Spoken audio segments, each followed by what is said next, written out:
dangerous. I'm not folding, I'll upset you, cause I'm just too dangerous. I'm dangerous. As soon as you think that you safe, I'm still in the race, so don't fall asleep. Don't wait around. I'm on my way. I'm on the prowl. Don't fall asleep.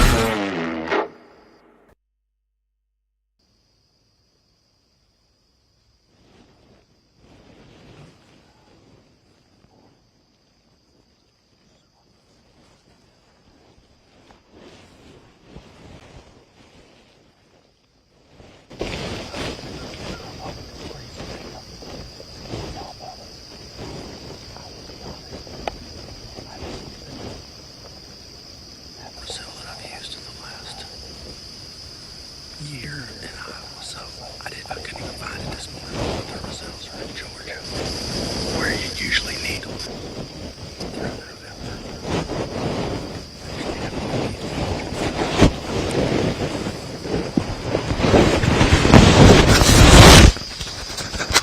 Not bad.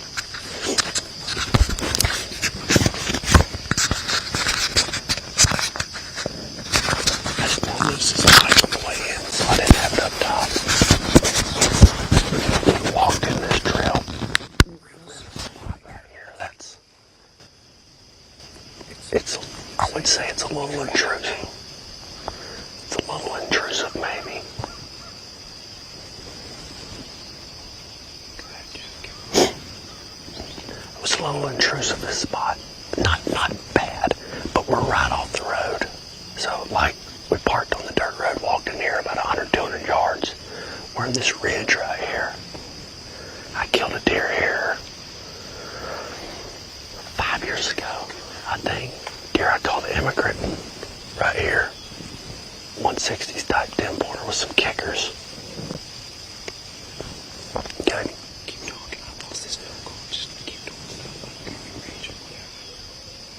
When we were walking in, there was 2 deer right here. I don't know if they were bedded or if they were,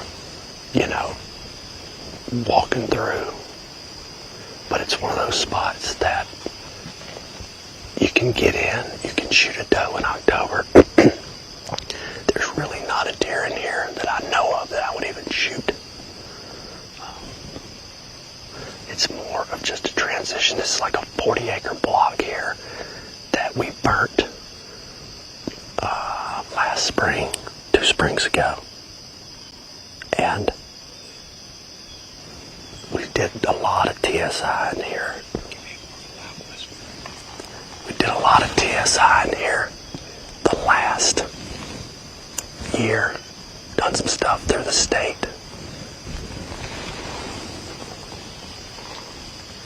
And I actually cut out a bunch of these hickories. Yeah, there's some black oaks in here, a lot of cedars, a lot of thermal cover. This is one of those spots that it's good. October, November, it's okay, but it really takes off late season because there's food on our west and food on our east. A lot of big bottom ground to the north. And these deer just bed all on these ridges down in here. This is we got 3 or 4 go-to doe stands when the weather's bad. But you feel like you can go in, you can see a few deer, you have a decent hunt, but you don't mess up nothing. This is one of them.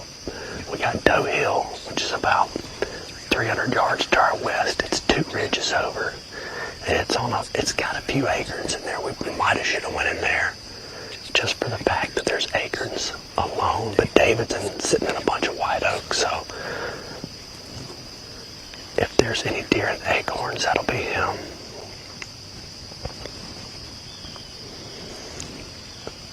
But this spot right here, the main food source, you can see it, all this browse on the ground.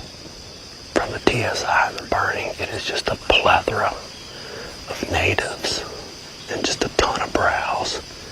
It's so tall, looks like it's been fertilized. It's almost comparable to a heavy cut or clear clear cut in the south that all this understory that you see is pretty much even with those deer's eyes. So they feel like they're, covered and protected by walking through here.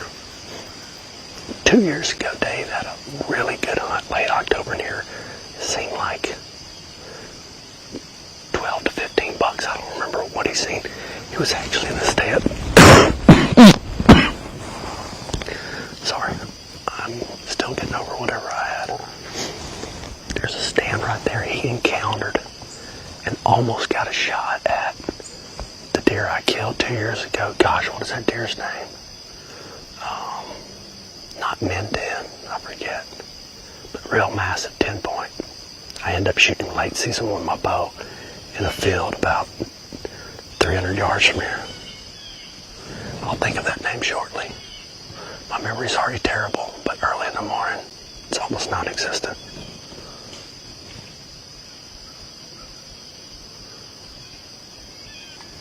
There's not a lot for acres in here, so what deer we do see, I think, we'll probably just be moving through. It's not the mosquitoes that are bad, it's these dang no-see-ums.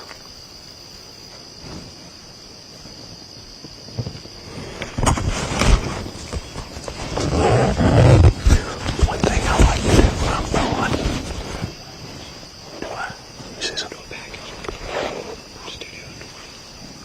Ladies and gentlemen, boys and girls, if this isn't another interesting topic, I don't know what is. Hunting in the mornings, early season. Yeah, you risk possibly pushing big buck out, but with that being said, it can also be successful. So, we got Doug Roberts here with us from Conquest Scents. Doug.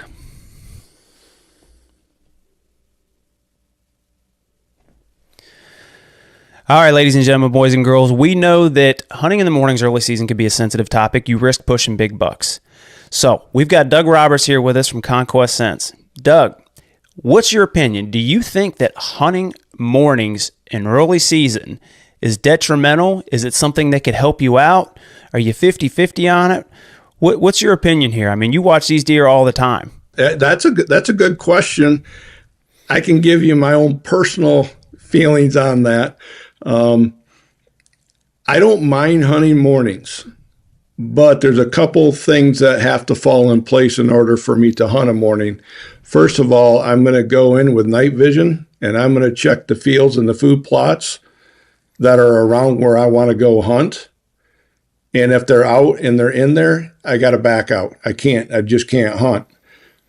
If I can sneak in undetected and unseen, then I think there is an advantage of hunting in the morning, because a lot of times, and we see it in our bucks as well, those bigger, more dominant bucks, they will move what I call later morning. In other words, from maybe 9:30 to 11. They'll get a little extra because everyone else is gone.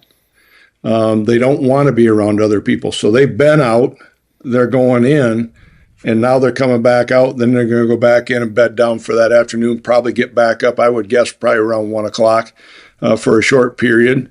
And then the evening comes. So, yeah, I don't mind hunting in the mornings, but you got to be careful how you get in there. In certain places, you just can't get in without blowing deer out. Well, and on top of that, you got to remember, if depending on what day it is and what the weather's doing, if you have a wind event that occurs, let's say it shifts from south-southwest to south-southeast, you got to remember, correct me if I'm wrong, that those deer, those mature bucks, when that happens, they will get up when that wind switches and move to a different spot to lay down. It may be 20 yards away. It could be 100 yards away. Am I correct? Yep. Most of them will, especially the older, more dominant. I can tell you all of our breeder bucks will have 3 favorite places to bed. Yeah, and again, you're talking about a 3.5 acre area that they have to be in, but they'll have 2 areas in the woods and they'll have 1 just outside on the edge. And it's consistent with all of them all the time. Very interesting. Yeah, and so we very seldom ever move those dominant, those bigger bucks from their what we call pen the area that they're in, because we want them to feel safe and relaxed, and they have learned where those places are. I don't want to disrupt that, because that's called stress. And every time we stress a buck, we lose antler growth. So it's something that we've noticed. So yeah, I would agree with you absolutely on that. Doesn't have to be far. No, and as we mentioned before, you had mentioned that your deer mimic exactly what the deer are doing in the wild, so there's no reason to believe that that is any different for a deer in the wild. You know, you've got to be careful if you're going to tuck close to a bedding area in the morning. That deer could get up and move. You can't just assume he's bedding in one specific spot. It just doesn't work like that. He'll be in that area, but you can't expect him to be right there. That's what you're not going to guarantee ever fit. Even on our big ranches, same thing. Those big guys, we can see them rotating every now and then, but it's not that they go out of their, what I call their core bedding area. They have multiple spots within that. So in summary, as we sit here and the Lindseys are out hunting this morning, just because it's early October, it doesn't mean, hey, we're going to sit till like 9 and then peace out. I mean, your window of opportunity could be between 9 and 11 a.m. You want to treat it like it would be the end of October or beginning of November, where it's like, hey, I'm going to sit all the way until lunchtime. I'm not going to cut this sit short, because it could happen in a time window in the middle of the morning, not first thing. Well, yeah. So let's think about it this way. There's always that zone at the end of October where everything just disappears. The woods goes dead, and the hunter's like, where'd everything go? So right now you've got these deer. Next week, these bucks are going to be as close to summer thought process as they're ever going to be for the fall. Even though they're moving away from it, they're still kind of in that normal. It's a blend. When that down period comes, that is because they have just gone full on. We're ready to go. We're rutting. We're ready to breed. We know the does aren't. We're going to kind of shut down and go nocturnal. We've got everything kind of set, and then everything's going. They're just getting ready for that explosion of the pre-rut. And that length of time is different everywhere based on the balance of your deer herd.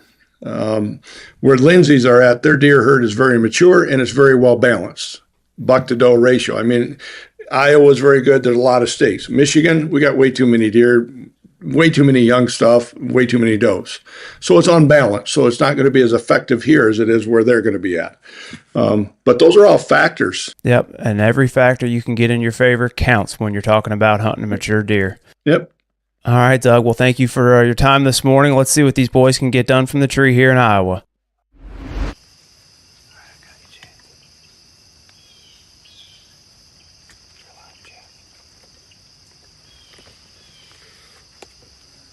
Update. We haven't seen a deer. There's a bee. It's crazy. Like, this thermos is not even insulated, but my coffee's still warm, mainly because it's still so hot outside.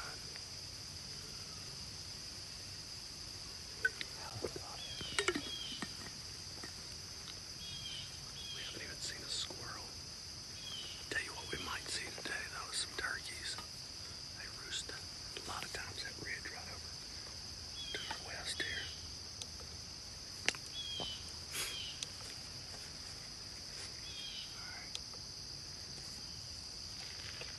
It's a pretty spot right here. It's one of those areas that, as it gets later in the year, it becomes a lot more open, because it's really a thicker canopy is with these hickory leaves. We got a trail. We got down in front of us, maybe, I don't know, kind of the bottom of this ridge, and it goes back up just a little rolling hill. There's a ladders down there, and we call that Jerry's Hill. Jerry Hill was the man who used to own this property. This is like 100 acres right here that our house sits on, and it's got a little bit of CRP and some crop ground. But that ladder stand is probably one of the top 3 stands on the whole farm. Dustin killed his 198 there November 15th at like 12 in the day. That buck we call Kickers was locked down with a doe. I've shot 2 or 3 deer there. I probably had my best morning there ever doe hunting. This was back many moons ago, probably 6 or 7 years ago. Right as soon as you go out this road, there's a hard turn right before you get to the dirt road. One morning I dropped Cole off there and I walked on down and got in Jerry's Hill. He shot 6 does, I think, and I shot 5 or 6. That was like the most epic kill photo we've ever got. That was a morning of dragging and gutting. Luckily we were able to donate them because it was warm and we had to get them to a processor quick. And we did not have freezer space for 12 deer.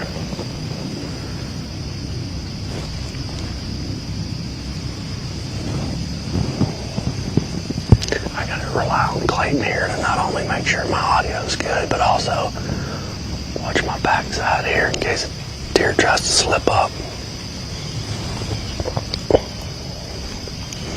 I feel like we're kind of speaking out of both sides of our mouth here in October. You know, we don't like to go in and hunt good spots, but even though this is a good spot, it's not deep. I want to reiterate, I'm only, 150, 200 yards off the dirt road. It is a doe stand that we have had some decent buck encounters with. That year I killed the immigrant. There was an absolute massive buck in here. We called him Doodlum, just very small frame, but just super, super heavy. And we were going to shoot him that year if we got the chance. And he was right here snorting, wheezing somewhere in these trees. Some of these hickories were still standing. An immigrant came up here, so I had like 2 mature deer right here. And I don't think I would have shot. If Doodle would have been by himself, I still probably wouldn't have shot him because I was in here hunting immigrant. And he came up that ridge, got up here in this thick stuff. And I'll admit, butt fever got the best of me. He was walking, and I shot him walking and hit him back. He only probably went 150 yards down at this bottom. We found him that day, but it was not my best shot. I was not proud of that. But it was, besides that, it was an incredible hunt. I believe that was the COVID year. I think that was 2020. World was in disarray.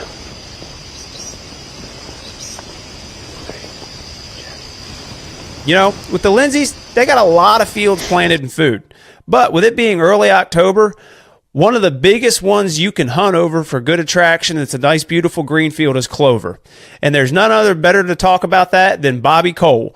So, Bobby, how you doing today, buddy? How many Little Debbie snacks have been eaten so far? What's the record on that? I don't know. I think we might have to put a counter up on the screen, probably. They like their snacks. Oh, it's that or Pop-Tarts. Yeah, Jeff needs to be sponsored by some fitness program. Yeah, fitness into my stomach. Oh, man. So, Bobby, clover. That's such a versatile and vital food plot. Can you give me some information on that? You've got the northern states and the Midwest, but you also got the South. It's a perennial. It is a big draw for deer. It's easier to maintain than other stuff. A lot of times, depending on how you plant it, it's easier to plant. What advice can you give for people to kind of get some of these gorgeous clover plots like you typically see the Lindseys having? Well, so it's good that you pointed out there's different regions of the country, and we kind of need to address this a little bit differently for each region. But the clover is a workhorse food plot product that needs to be in some capacity on every farm, and it's a great perennial. And you may look at a bag of clover, an acre of bag of clover, and you say, gosh, that's pretty expensive. But when you think about it lasting 3, 4, and 5 years, we've seen some last 8 years, it's a great value. And so from that perspective, it's got something in that food plot at least 10 months out of the year for the deer to browse on. And where I am in the deep South, ours kind of goes dormant in July and August, and then sometime in September, if we get some rain. It's been so dry right now. But the rain, those fall rains will wake it back up, and it's off to the races. But so let's start in the south. Guys plant clover in the fall of the year, as late as they can stand it. Usually late September, October seems to be ideal. Clover sleeps and then it leaps. So you're planting it. You'll see it this fall. They'll browse it this fall, but it's really going to jump in the spring of the year.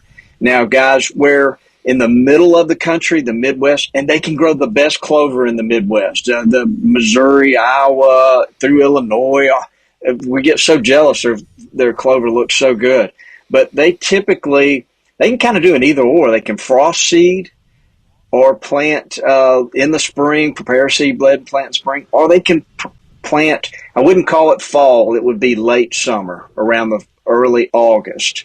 They can try that too. But the thing that you've got to do is that clover has got to get enough roots established so that it can make it through the cold winter. That's what we're trying to do there. So, and then the further north you go, like Minnesota and Wisconsin, those guys primarily just plant in the spring because they need to get that root system established so it doesn't freeze out. But clover is, we mentioned it's a workhorse component. It needs to be on every farm, and it just takes a little bit of maintenance. So I can remember some photographs that the Lindseys had of some of our non-typical clover that was just so lush. But they would maybe once or twice a year, they're going to either run a bush hog and kind of clip the top off of it when it gets a lot of blooms going on it, so it makes it go back into where it's producing more vegetation rather than trying to go to seed production. Or there are lots of herbicides that guys can learn to spray and control grasses and control broadweeds. And it sounds kind of complicated, but it's really not. And you get a little help, somebody that can advise you on what weeds you've got and then what herbicides you would use. And there's generic versions that aren't terribly expensive. So either through mowing or through spraying, you can keep that food plot looking pretty clean. Well, and one thing I've seen from my experience, and you can correct me if I'm wrong, yeah, you don't want the weeds to take over your plot. But let's say, for example, a summer like we had this summer that, you get to July and August, it's been really dry. I don't know that I would necessarily spray or mow to make sure that clover plot looks super pristine, because those weeds will actually give that clover shade and kind of help protect it from the sun and the drier conditions. Is that correct? What you just described is kind of a stressful time on plants, so you might not want to mow then while they're stressed. But we've learned, sometimes people either have the attitude of, boy, I want it just clean and look like a golf course and no weeds. But we've kind of found through the years that having a little bit of weed and a little bit of diversity is kind of helpful. It may not look the best, but it may be more productive for wildlife. And there, some of those weeds that are coming up might be browsed by deer. Some of those weeds might offer a little more structure for a mama hen that's carrying some poults in there. So there's some other benefits to it as well. So I think a guy just needs to stand back and say, I can't make it look perfect. And they probably doesn't need to try to make it look perfect. But you don't want a lot of weed competition where it's suppressing the clover. You talked about the different methods of planting. You got frost seed, plant in the spring, plant in the fall. Planting in the spring can be hard. Planting in the fall, like you said, it sleeps, then it leaps. It just needs to establish the roots. But I think one thing that gets overlooked by a lot of people sometimes is the frost seeding factor. Could you kind of give us a little information on that? How it works, what you need, what kind of conditions or fields you can pull that off in? Because it is an easy way to plant it where you don't need a big piece of equipment to get it in the ground. So there's a little window that starts occurring where at night it's below freezing, and in the day it warms up. So that ground it thaws out during the day and it kind of heaves, is a word that's used. So you would go in there and you would broadcast the clover seeds, maybe even into the snow, but certainly into the ground that's frozen. And as it's thawing, that whole process of thawing and freezing and thawing and freezing kind of the seeds just kind of ease their way down into the dirt. And it's it kind of sounds kind of crazy, but it works really well. It's just there's just that magical window that you've got to catch where the temperatures are just right. And the guys up north, and I bet the Lindseys, that part of the world, it can work out and work just fine. And they kind of learn how to do that. And another thing what I like about that is they've hunted a plot all fall and winter, and they may have been noticed, boy, we kind of got a bare patch over here and another one over there. And that frost seeding, you can go in there and fill in those patches that next spring, and those bare patches, and that works great. So with the frost seeding, what kind of ground are you frost seeding that on? Do you need some kind of seed to soil contact? Can you put it in a field that doesn't necessarily have as much and the seed will eventually work its way down? And then what about seeding rate? If you're frost seeding instead of planting in the ground with a piece of equipment, do you follow the guidelines for pounds per acre on your seeding rate when you're frost seeding? Or is it a little bit more? We would typically stay with the same rate. If you've got bare dirt underneath, you really do need some bare dirt. If there's a lot of thatch, those seeds aren't going to make it to the ground and get seed to soil contact. So just like planting a field that you just ran a disc through, you've got to, those seeds, you've got to have seed to soil contact eventually, or it's not going to germinate. Okay, and now what about the seeding rate? Is that going to be the same as your standard seeding rate, or are you going to do a little bit more because you're not using equipment to get it in the ground? 8 or 9 pounds to an acre. And guys just inherently seem to want to plant a little bit much. And what we have learned, we've done several podcasts on this, and we've learned that a lot of times if you will plant it a little heavier, speaking of clover, it helps suppress some of the weed problems.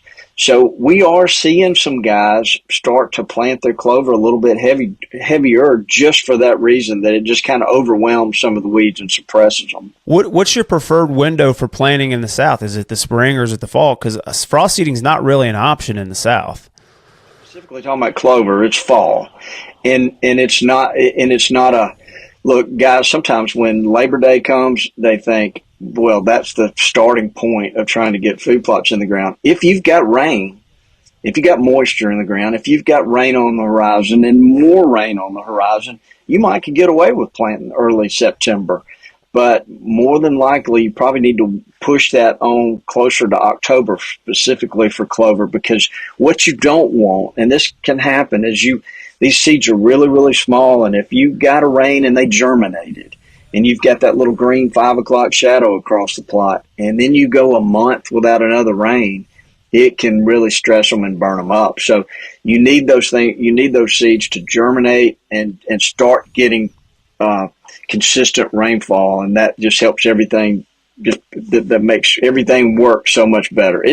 And most years it works out. The last 2 have been kind of anomalies, and they've been tough on us because sometimes we haven't been able to get plots up until closer to October, the latter part of October, just because of no rain. Well, and speaking of burning out, that's the same reason you got to be careful about mowing in July, August, September if you don't have any rain or precipitation or moisture in the ground, because if you mow it, it will burn up just like those newly germinated seeds will. Clayton, we've got a product with Biologic called Mean Green, and we've got another one that's a liquid clover fertilizer, and we're having a lot of luck spraying that on the product, and it's foliar applied, so those clover leaves, it hits them and it soaks in, and it's instantly in the plant. It doesn't have to uptake through the roots, and we've been having a lot of success with that in helping to invigorate the clover, and it almost turns it kind of blue. It's so green, but that's been very helpful as we manage our clover during the summertime going into the fall, and we'll spray that, and we see it has immediate uptake, and a few days you can see the effect it has on the plot. But I'd also like for there to be some rain on the horizon there to assist the plants as well. Clover is easiest to maintain out of probably everything, but you still have to be careful in some regards. So it's a great plot, and we've seen the Lindseys utilize it time and time again. Those guys can grow some clover. And look, they're growing some giant deer. There's got to be something there that makes a lot of sense. I mean, we all know the soybeans are a big part in the summertime of helping to grow, put big bodies, put antlers on deer. But these clover fields, they can grow from the edge of the woods on one side to the edge of the other. The turkeys benefit from them. Other wildlife benefit from clover. Is just it has a place on every farm. That is for sure. We've become big fans of clover. Clover is king. Well, in some regards. All right, Bobby. Well, thank you for your time. We're going to check back in with Jeff and David here and see how the hunt's going. I bet I bet Jeff's eating a fudge round if I had to bet. Ooh, fudge round. Yeah. No, there's no Little Debbie Christmas trees yet, so he's going to have to find something else. All right, y'all have a good time. Appreciate what y'all are doing. This is pretty exciting. It's this going live.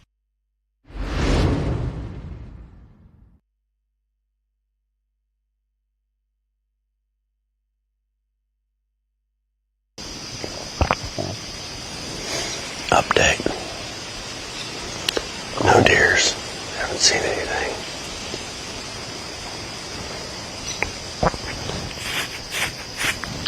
We're probably on a couple hours this morning.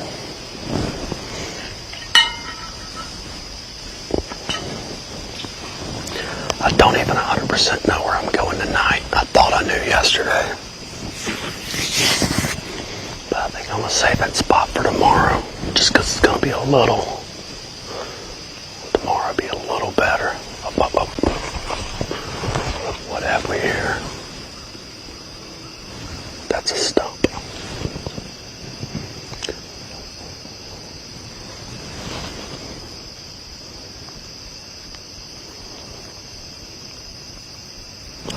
I'm just a woods guy. I don't know. That's kind of how I grew up hunting. I love to be in the woods.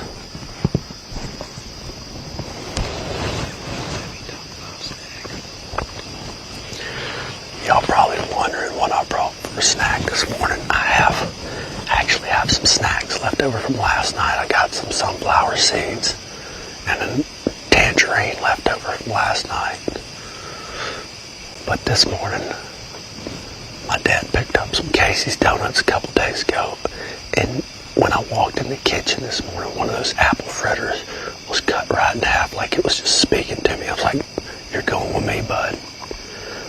He got in the Ziploc bag and he's in my pack, and honestly, I've been thinking about him ever since I got here.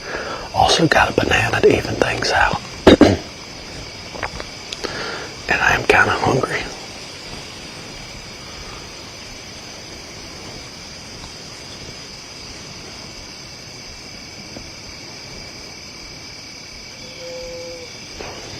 Probably rather that wind have a little more east in it, but it is what it is. This is one of those spots where what's the perfect wind? There's no perfect wind not to stand. These deer literally come from all around you. So you just get in the stand where you think the least deer is going to come from. You got to give up something. But we're on a ridge. Thermals are rising. We haven't had any deer to test out. See how bad we stink, but I think we're going to see one.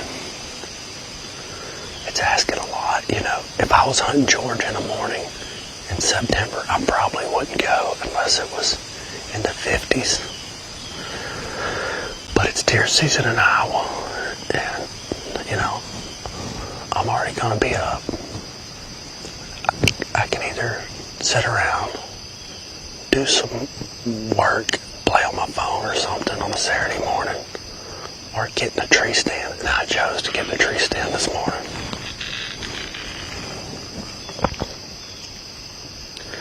These mosquitoes are thick, but they're not that bad as far as they don't bite like they do in the South. They just annoy you more than anything.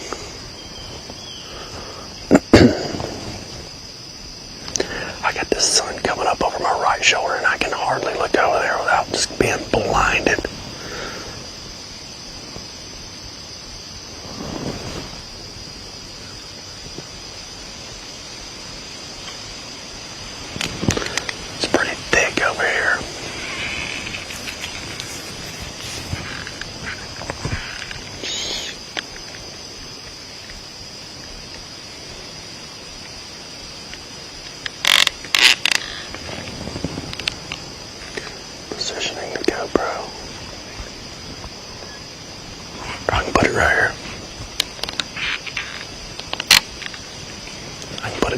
this bow hanger.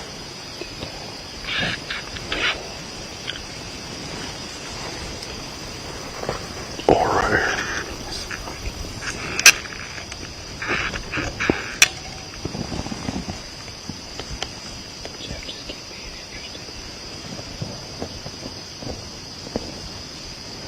Is that a shotgun? Did you hear that? It sounded like a shotgun.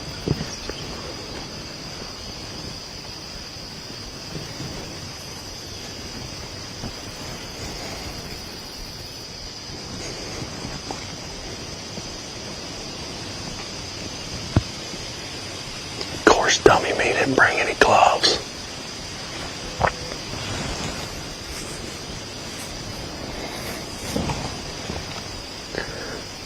Definitely too warm for them, but they would stop these mosquitoes.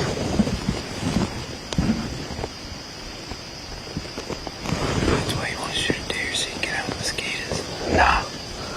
I only got one doe tag, so if a doe comes in and I shoot her, I mean, I could sit till the sun fully rises, but if a doe comes out of this thicket right here, she's going to be honest. It's just enough wind that I don't think we could hear her. Which, I'm happy with the wind. I like this steady breeze. Kind of keeps these skeeters off of me.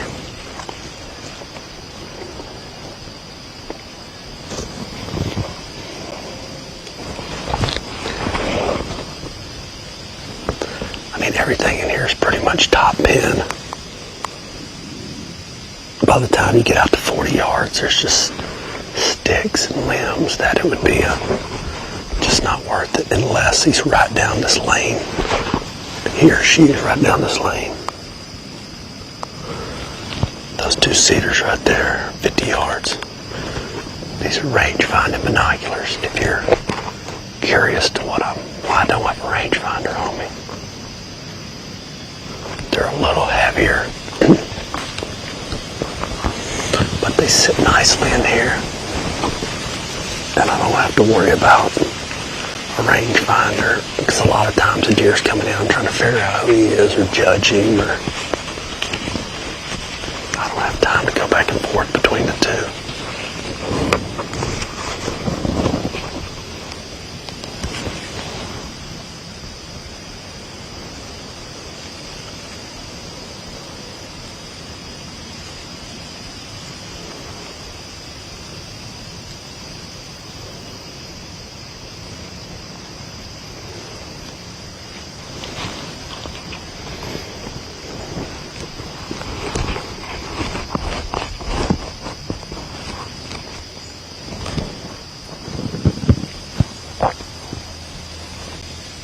Did you bring any snacks?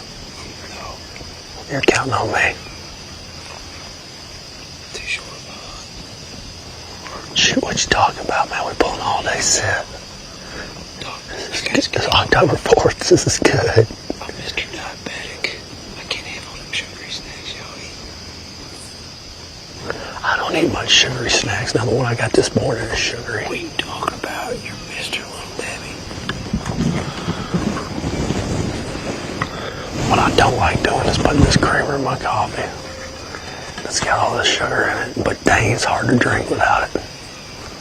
Donuts, creamer, yogurt, it's good. Not as much. It's really not that much sugar. That's my dad's. I've never tried that. Let's put it this way. I was drinking it. It's gonna do zero sugar stuff. I was like 5 grams is better than zero sugar aspartame stuff. I'll chug up here.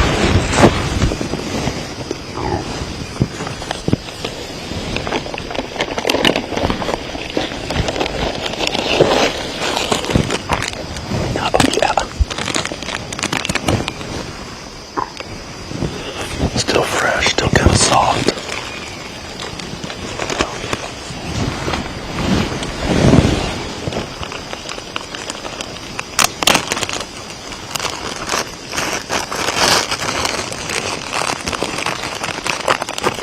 We're about to see a deer, because you know as soon as I get out this apple fritter, Jamie's dad, Bobby Joe, we're always talking about. literally one of the best humans God ever made. So sincere. Good dude. But he swears he's getting in his fruit if he eats an apple fritter. And that oatmeal pies, because of the oatmeal, are good for you. He may be right.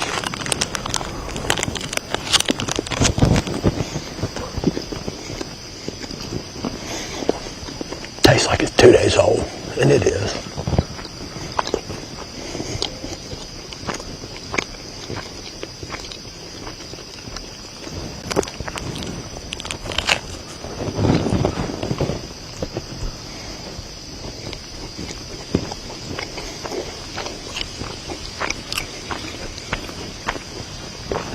Anybody else hunting this morning, or are we the only dumb ones? If you're hunting, let us know in the comments. Because there's somebody hunting. And if you're hunting, I got a question for you in a little bit here. Might even have a giveaway.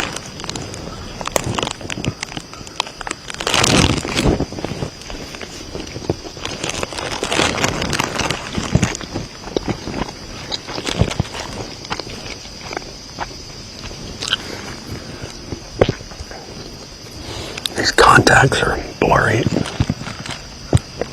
I only wear contacts in hunting season. My eyes are just bad enough that I need them to shoot my bow. I finally made that decision last year. Pins were getting a little fuzzy. About 20-something years ago, I had LASIK. Best thing ever happened.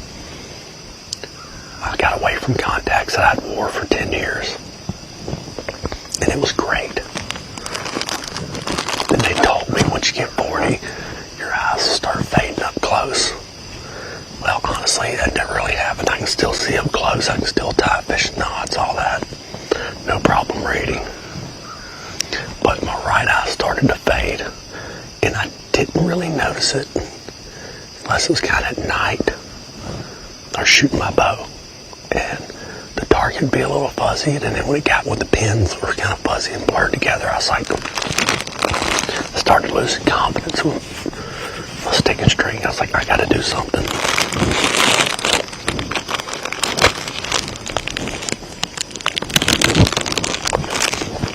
I'm not going to lie, I'm a little disappointed in this. It's pretty doughy.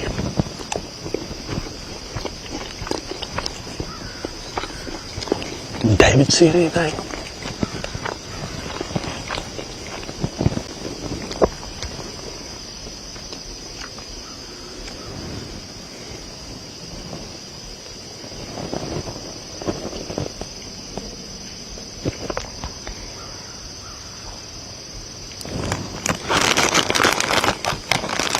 If we get skunked today, I'm definitely blaming you.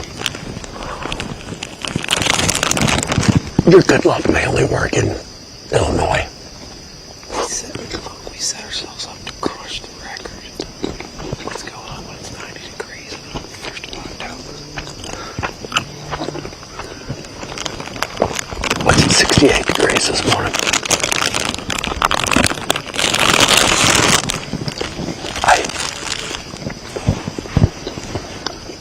I'd rather be drinking this coffee right here than I would be in my house.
All right, folks, we are going to talk to Cameron Coble. He is a deer guru from Iowa in the Midwest. He is an official scorer for the Boone and Crockett Club, Pope and Young Club, and the North American Shed Hunters Club. He tracks all the big deer shot every fall. As he is a writer, he is a man of many talents. So, Cameron, I got to ask, you and Jeff, you're in the same state of Iowa. Well, Jeff technically lives in Georgia now, but obviously Iowa's deer hunting home for him.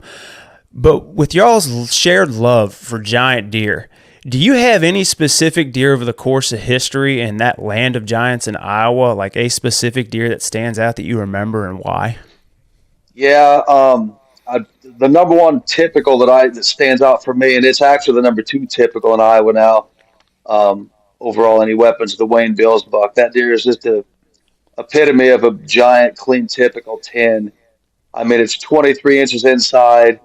It grossed 212 and 7/8 with a broken brow tine. It should have been at the time a possible world record. They don't know if the brow tine was broken. The guy shot it or shot it off. Shot on Deer Drive. Shot in Hamilton County, Iowa, in 1974. There's a replica of it at Shields. It's just a tremendous buck. 27.5, one main beam is 29.1. It's got tines up to 14 inches tall. Every mass measurement's over 5 inches. And it was Wayne Bill's first deer he'd ever killed. Somebody's asked him to go hunt, and he shot it on Deer Drive. Hamilton County is not really a place people would go to hunt big deer, but because it's north, kind of west of Des Moines a little bit, but that's where it's out of. But it's a tremendous buck. It's one of my favorite. It's actually the deer that's on my business card, my scoring card. The Wayne Bill's buck is. I chose it, and I had a buddy make it up one day, and it's just a cool deer. Got everything. Now, let me ask you, in your lifetime, have you ever scored any deer kind of, I'm not going to say similar necessarily in size, but just is that clean and perfect and symmetrical? Yeah, a couple. There was one, I scored the number 5 Iowa typical bow buck 2 years ago. Guy shot out of southeast Iowa. It grossed 197 and some change and netted 193 and 6/8. It was a 10-point also. I like big 10s. I mean, I like any big typical. I'm a typical fan, but it takes so much more for a typical to get that type of number.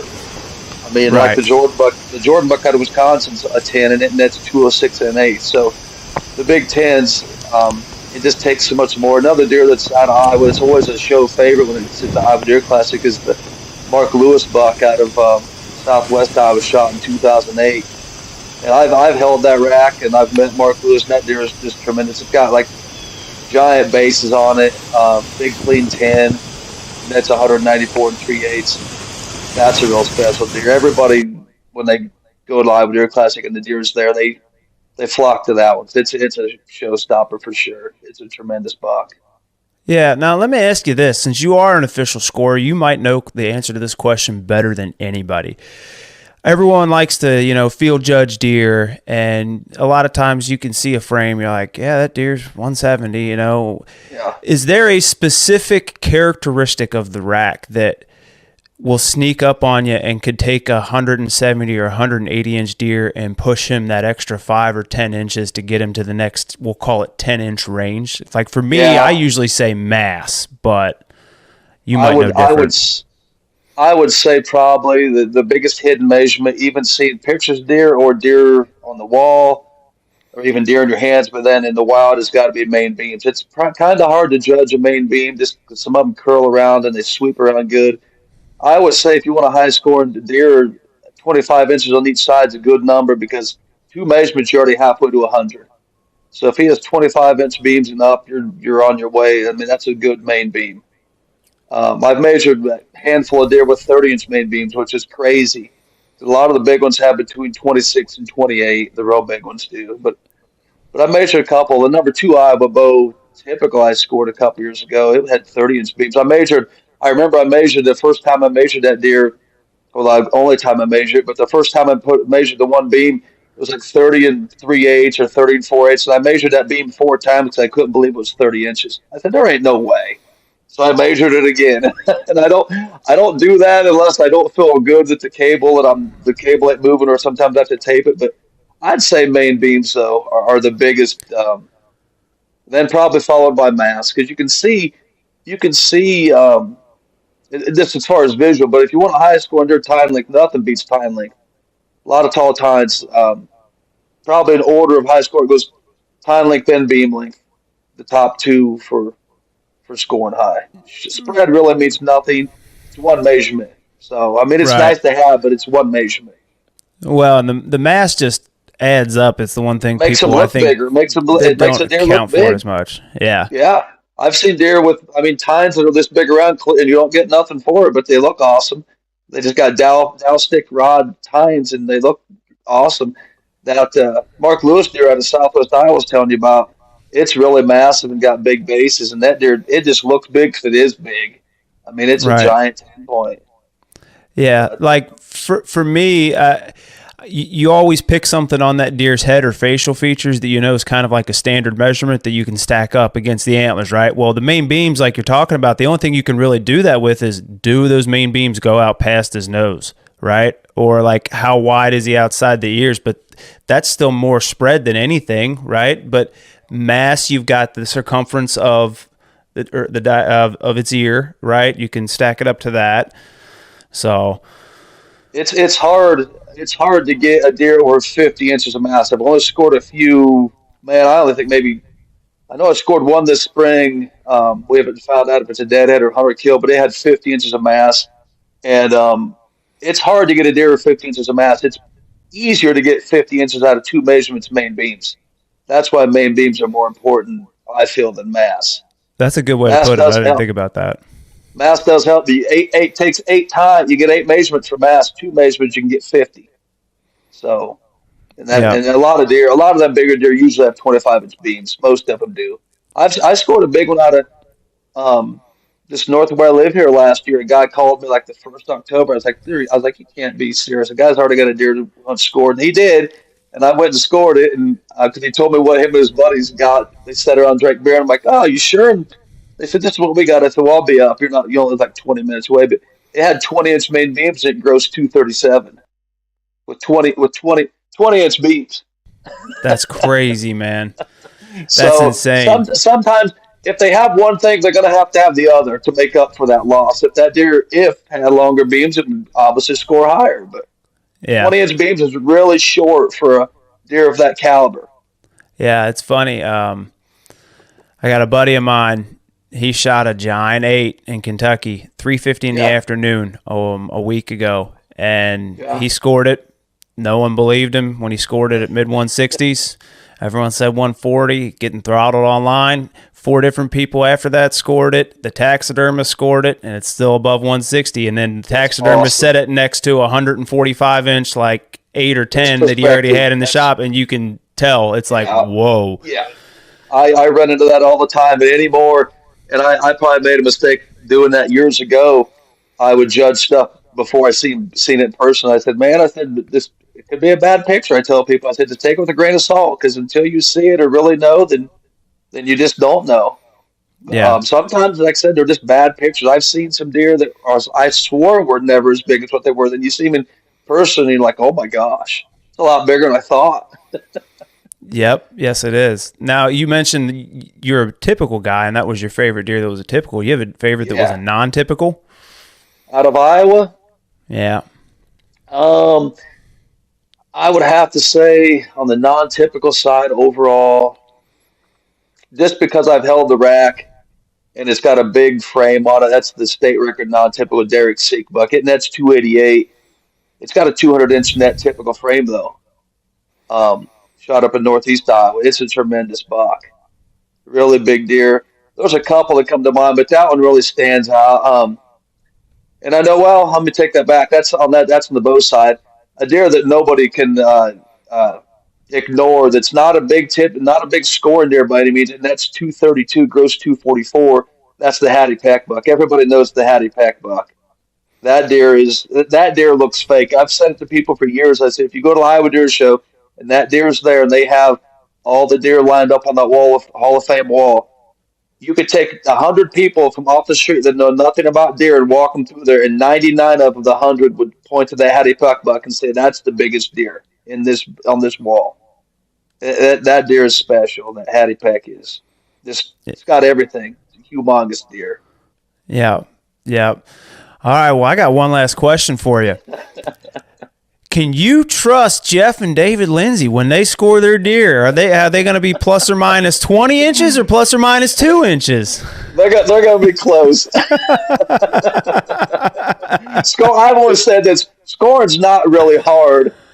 Some people just have trouble reading the tape measure. I thought come to that conclusion. That's what I always tell my buddies when they say, "Well, how does deer score this?" I said, being a scorer, I don't know until I score or somebody else scores it that I know that's what it is. But or if I got friends that are real close when I score stuff, so it's not hard to score. The only thing that's hard is maybe some judgment calls or some unknowns on where to take lines from certain intersection points, like on a non-typical or something. But scoring's pretty easy for the most part. Yeah. It's not rocket science, but anybody can do it. I mean, it's just, I always joke with just reading the tape measure right, I guess. Yep. That's if you got the right tape measure. You have the right tape measure. Sometimes I wonder when I see stuff online, it comes around every year. But Oh, yeah. There's no easier way to get beat up on the internet than talking about the score of a deer. Good grief. Oh, gosh. I could tell you stories and just about this. It just goes on and on. So, yeah. It never ends. But no, it doesn't. All right, Cameron. Well, thank you for your time, buddy. Yeah, you bet.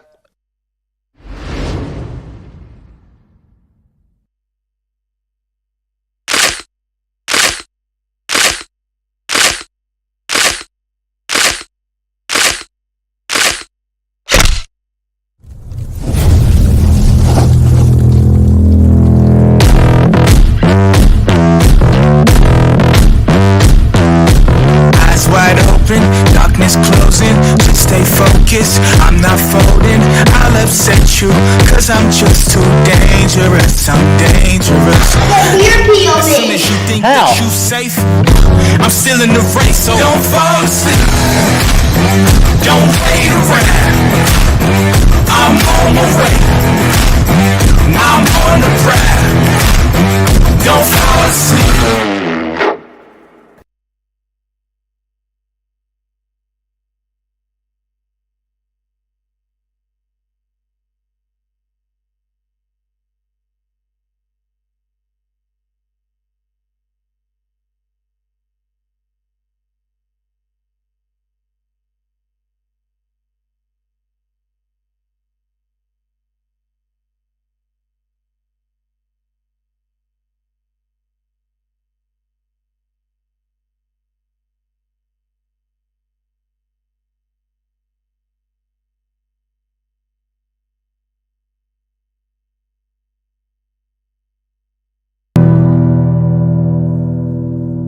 Hey guys, thanks for following along. Thanks for watching real time. We just finished up editing the buck we found this morning, the deer we called the Immigrant. It was a heck of a hunt, awesome hunt. Excited to show it to y'all. But make sure you subscribe because we got some details coming up on the new bow that launched today from Matthews, the V3, with a possible giveaway. So hit that subscribe button, check us out.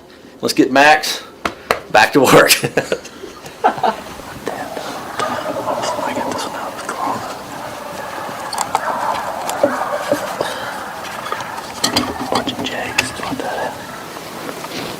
Got in here to hunt the stand we hung 2 days ago. Yesterday I just didn't feel like I had the right wind. Today we pushed it a little bit, but we got the zero trace. And a lot of nose jammer out. Both of the deer we're hunting, the Immigrant was over there, coming this way at 6 o'clock. He's in this timber somewhere, in this block of timber we're in. The deer previously known as the Immigrant was on the camera about 200 yards in front of us while we were in the stand about 15-20 minutes ago. So they're both in here. We haven't seen a deer yet. First time I ever set this stand, first time I ever set this hill. But we're right between two bedding areas, probably in the middle of the bedding area. We're in their bedrooms. We bumped one deer on the way in. Don't know what it was. Hopefully it wasn't him. Chance you take, we got in here pretty early. Probably could have been a few minutes earlier, but Not mad about it. Ready for this wind to switch more to the west, though. We've put in our time on these two deer. We could sure use one.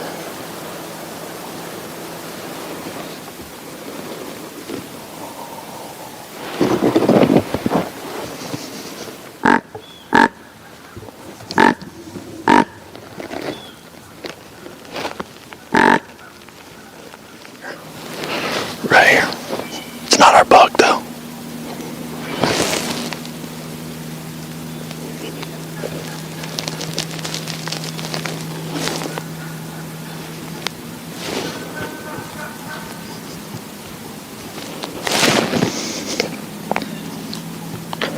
This 10-pointer's coming right to us.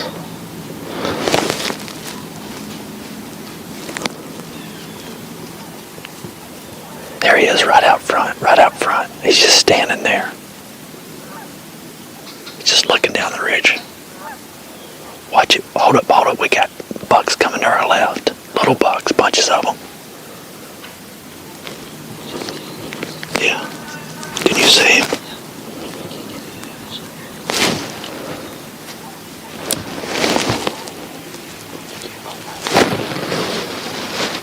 Okay, this is good, this is good. Yeah. Don't move though, don't move. They're looking. You're trying to be able to see. Can you see him now? Alright, I'm gonna look at these deer, see what they are.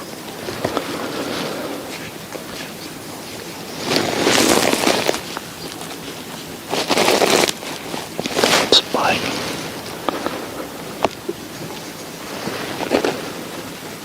He's probably gonna come up here.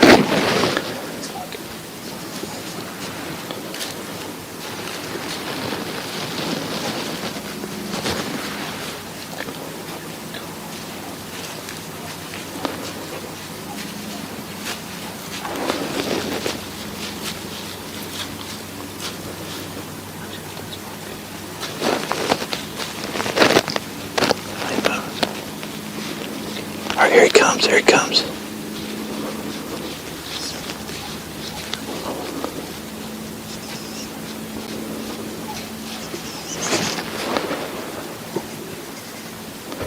Hold on, this spike's got us.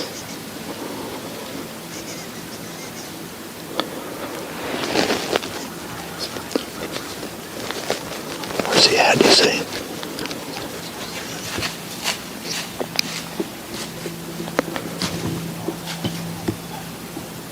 Sounds like they're coming closer.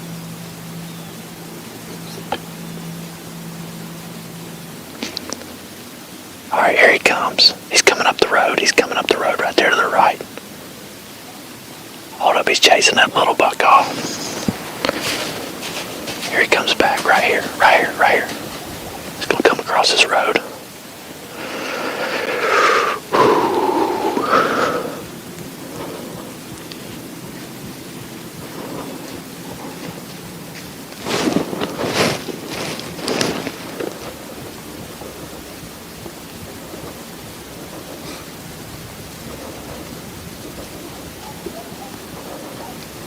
You see him?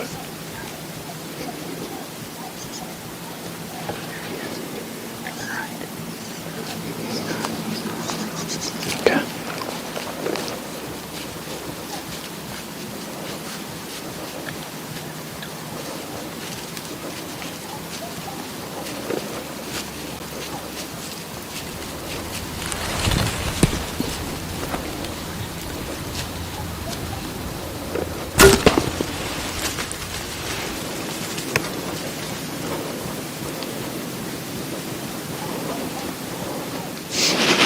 We finally did it, November 16th. I didn't make the best shot, but it's a deadly shot. It wasn't where I was aiming. I hit him back. But I watched him go over there and pretty much just stop. So, a little anticlimactic after chasing the deer that long, but what's that, 11? Oh yeah, how many days we've been hunting him. think this is 11, I think. We haven't left not one day out of this area hunting that buck. That other one showed up, so we usually shot him too, but not this one, but the other immigrant. But this was one of the most intense whitetail mornings you could ever ask for right here. We didn't see anything the first 30 minutes, and then we seen that 8 that we seen yesterday. And then we seen him behind the house on our way out. And cell cam went off early this morning, and the original immigrant, was down in here. He lived in here all summer. This is why we kept saying we need to be in here. We hung this stand 2 days ago, and we put it in the right spot. It seems like it takes, remember Bill Winkie always said it could take years to find the perfect tree. And I'm not saying this one's perfect, but it was in the right spot this morning, because we could have shot 2 or 3 mature deer. It's just up here. It's in the middle of their bedding. It's in these cedars. It's thick.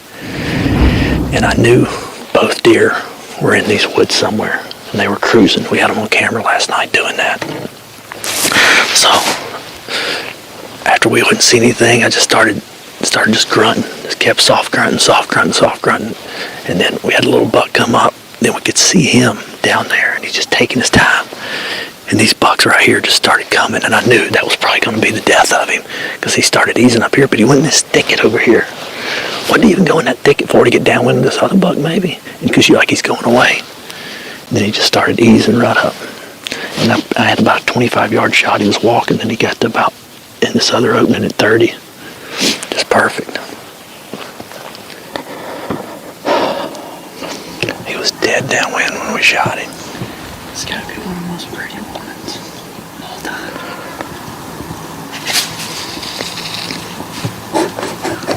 We did it.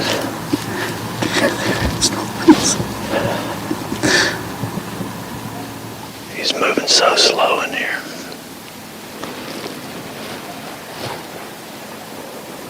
I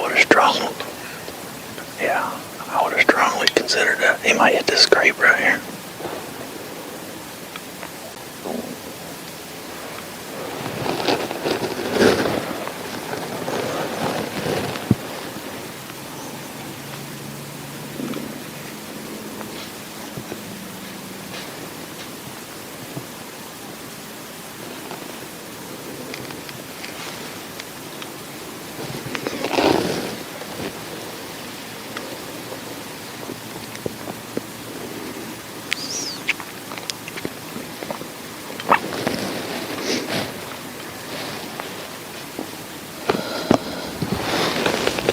This is what November's all about. This is.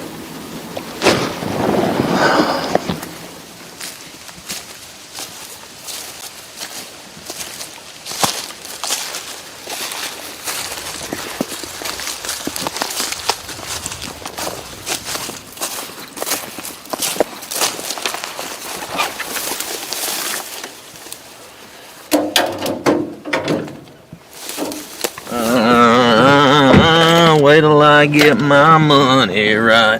What? It's the next morning. We've given him 25 hours.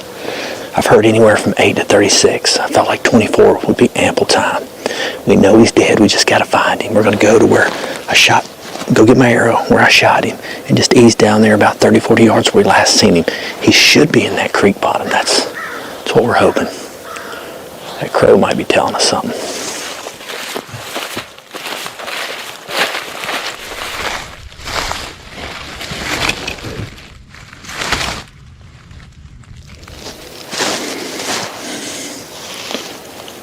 Brought it open nicely. Stuck back in the ground.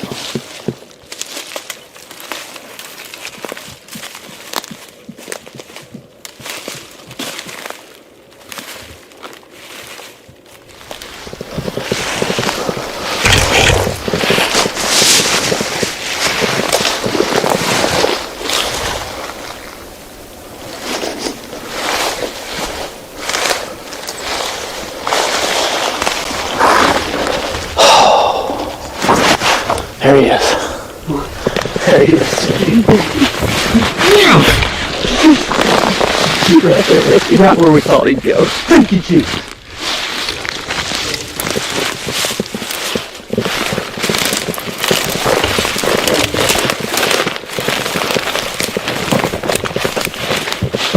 Dead as a doornail.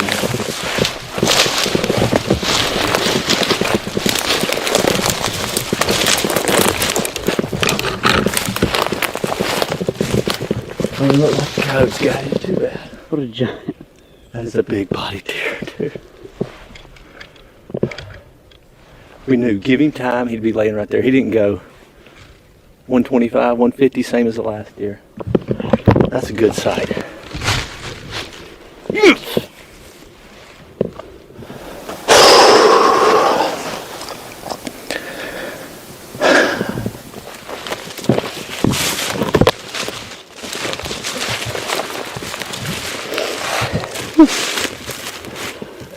Coyotes haven't even touched him.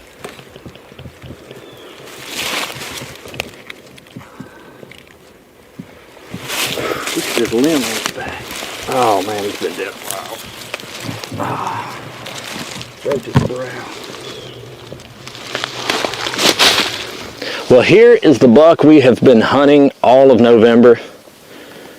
The Immigrant. He's a big 10-point, broke his brow.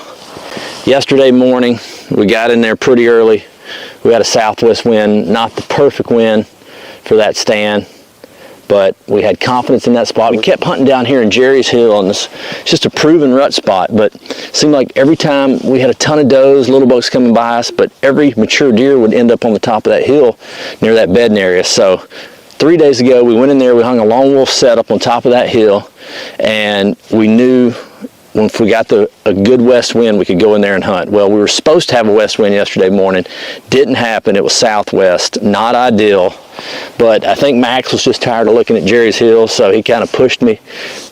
He was just a majestic animal, November hardwoods. You know, you work all year, whether it's food plots or shed hunting, whatever it may be, thinking about magical November. And when it's here, it goes by so quick. But this deer, he come in so slow, you know. It's the first time we've seen him in daylight. The first pic we got of him in daylight was about 30 minutes before we killed him on the Spartan cam, and he was a ghost.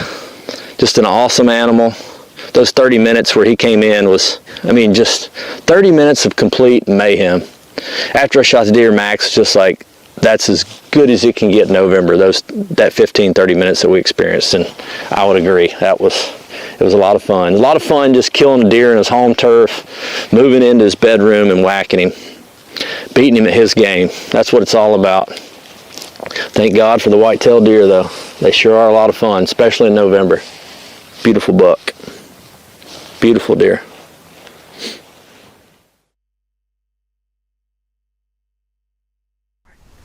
We come in here, we found this spot in shed hunting. I have not been back in here. Access in here is pretty brutal because it's kind of at the center of the farm. Really need to come off the neighbor, but that's not going to happen. So I have my spot marked on my map right here. We come right to it. And you can really see from here. I mean, you can see that ridge. You can see this bottom.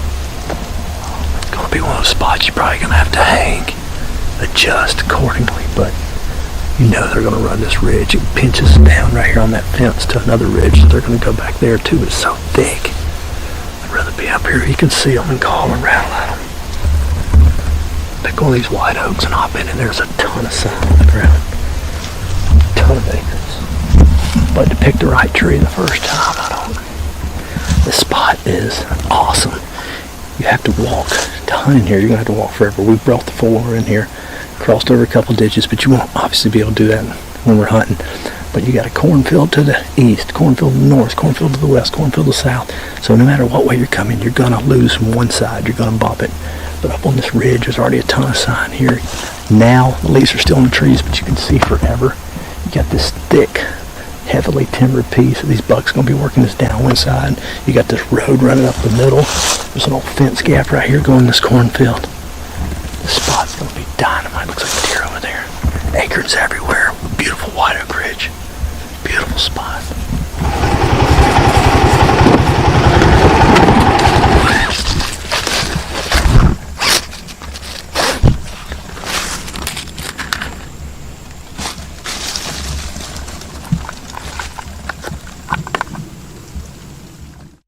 Back in Iowa, we got a Braves W, championship parade, World Series champions, the whole shebang. delayed my rut hunt. So it's November 6th. 5th is the day I really like to get cranked up, so I'm only a day behind. I'm a little behind on what these deer are doing going to a new farm. So today will be not a scout mission because we got some cams out. We kind of know who's what, who's on first, whatever you want to call it. But hopefully they'll move this morning. It's getting a little warmer. I've timed my time to start back hunting. Not ideal. It's getting a little warmer, but things have just started kicking off around here. My dad's been hunting hard since Illinois the last week or so, and yesterday it really picked up for him. So might be right on time. I'll get it. I got my brought my wallet. You don't have to go down first, though, do you?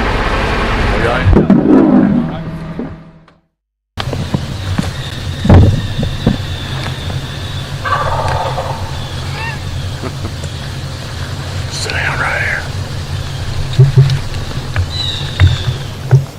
Refresh off the duck in the World Series. Had to bring my good luck jar. We come in here to this spot. It's a beautiful spot. We hung this stand about a month ago or whatever, and we've been thinking about it ever since. The access to get in here is tough. It's just, there's not really a good road to get in here. There's a huge creek surrounding this big bluff. So we were not really dreading it, but we were like, okay, we're going to be sweating when we finally decide to make that walk. Well, this morning was it. We felt like it turned on yesterday, according to David.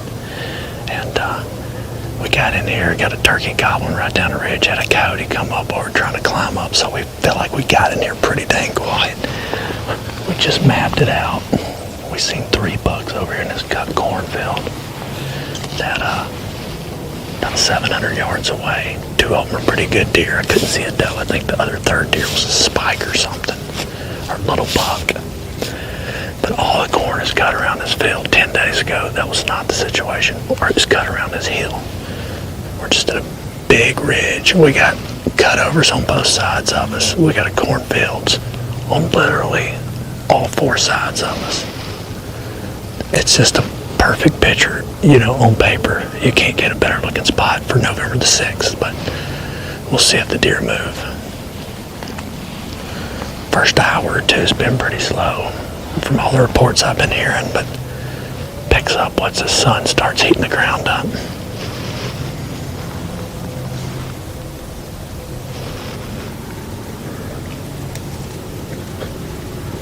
I think it's that giant we got on trail cam that one night.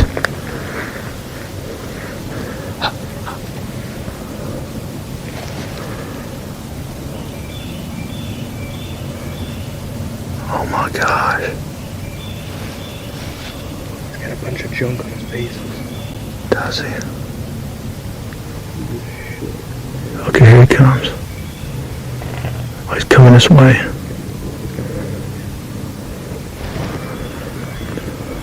That's that giant that crossed the road on the road. That's who that is. He's looking this way.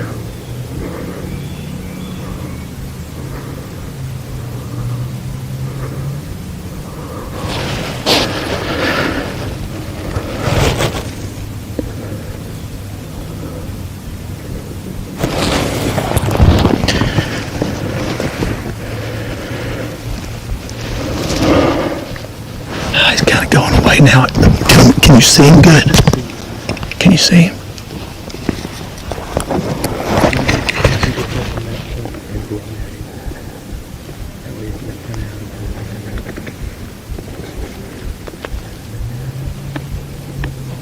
I don't see it no more.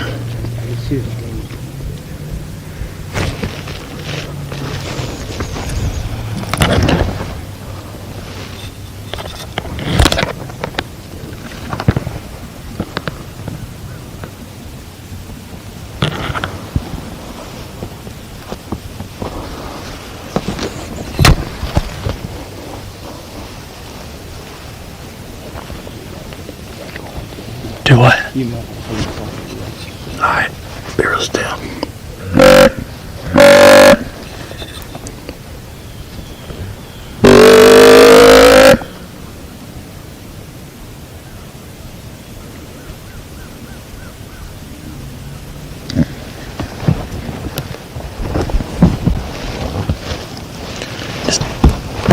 one more deer to the mix over here that we're hunting.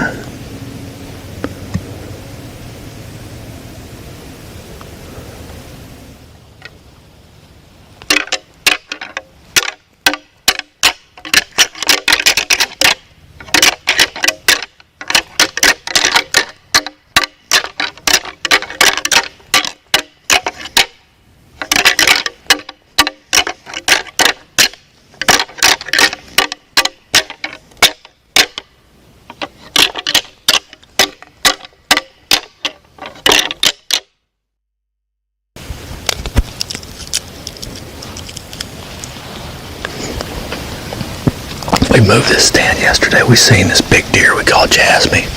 We seen him come up off this ridge right here, working scrapes, making rubs, and he was about 7,500 yards away from us the whole time. I grunted when he got up on our level, and he just didn't pay us no attention. This morning's more south-southwest. It's I'd honestly rather it be a little more west, but it's a rut. We got nose jammer out the gills. And good spot. Nick hung this spot. I went back to check some cameras and take another stand down. He moved it up probably, what do you think, Nick? It was about 80 yards. I don't even see the other tree, so we can't see that cornfield where we could see those deer running across yesterday, but I can see another cornfield and another cornfield to my west, so should be a pretty morning. It's warm. It's 41 degrees, but we got a long hike back in here, so you sweat. But you'd sweat if it was 31 degrees.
Happy Veterans Day, November the 11th. We finally got some cool weather for the first time in a couple of weeks, it feels like, at least that I've got to hunt.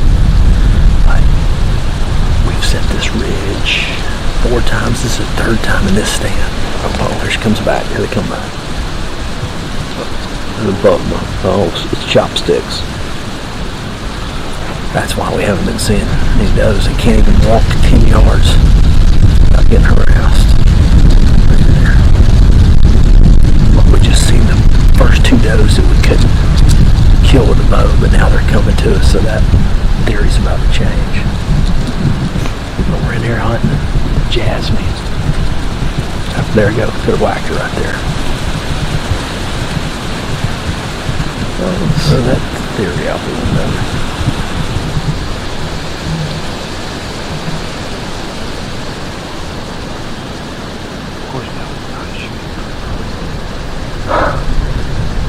You're exactly right.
Could grab my bow twice. Both times he's come closer to the little buck. These little bucks are trying to crowd his space so he won't run them off. Here he comes back.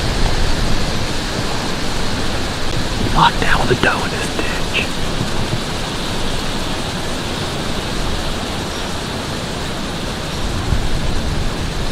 I lost the doe.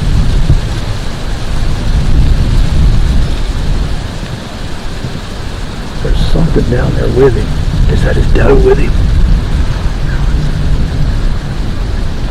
Oh yeah.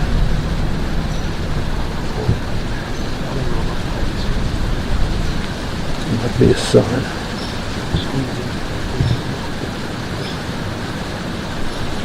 We've been watching him probably an hour. He's just staying about 20 yards downwind of him, fending off bucks as they come in.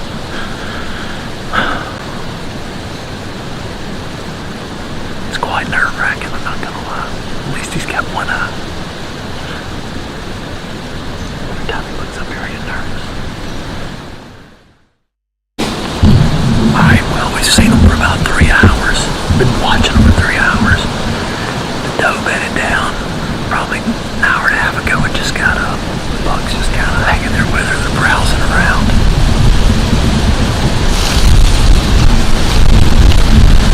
Slowly making their way west into the wind.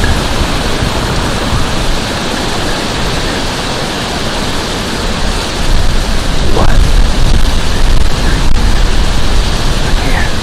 What? They're getting close now. They might be about to consummate their marriage.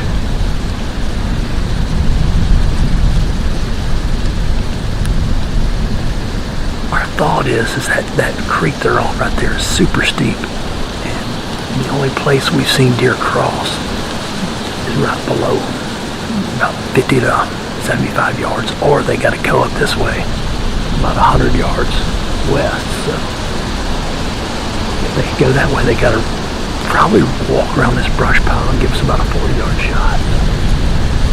I don't know what's going to happen, but I have been on pins and needles and borderline shaking for about 3 hours, so something's got to give. One of us has got to have some relief.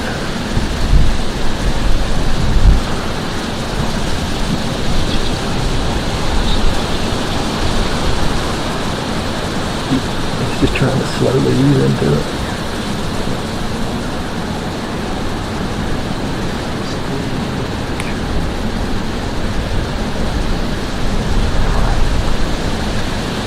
He's wanting to recreate T-Bone's Instagram post.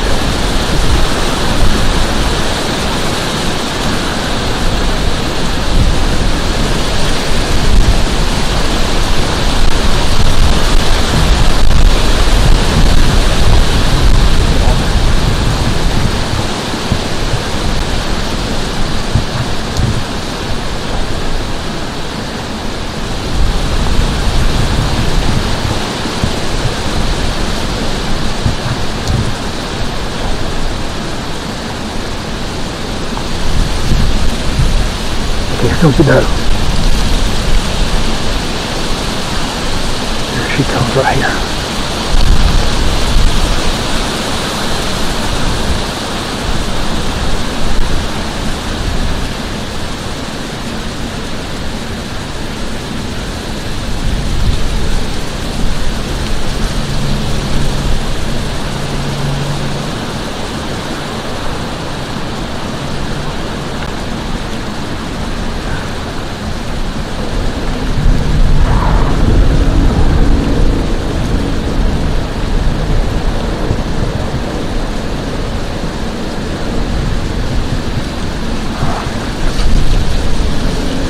On battery.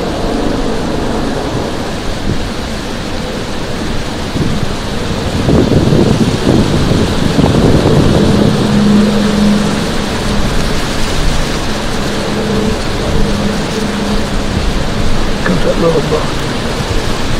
There he is right here.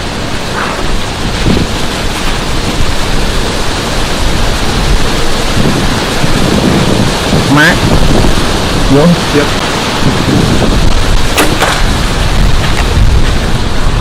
Baby blow? No, he's going What should we do?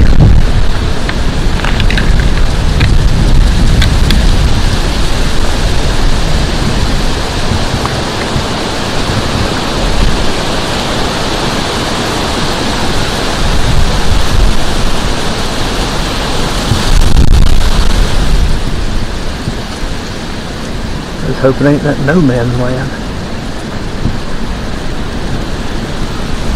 Too thick, yeah.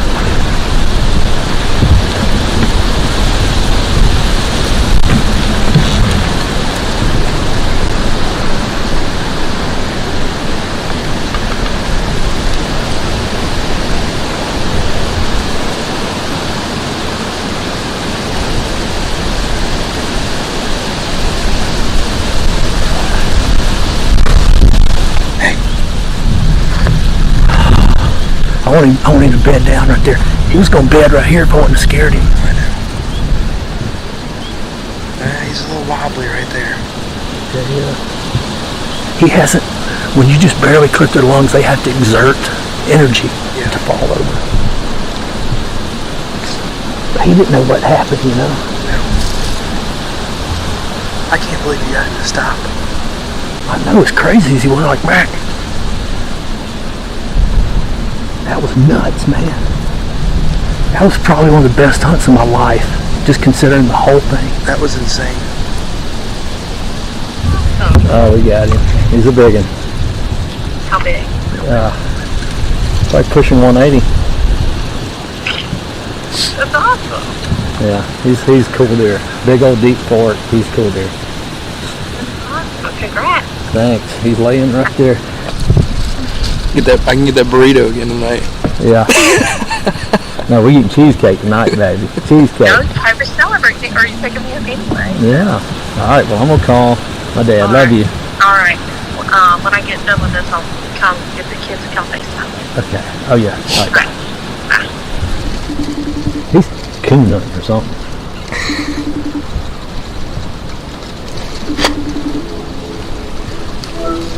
Hello? We got him. Did you really? Yeah. Get him? We got him.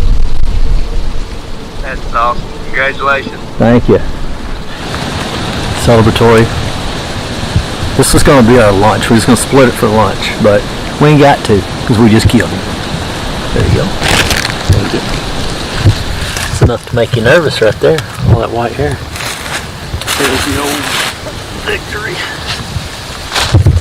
BAP SF. That raptor trick. Buried in the mud.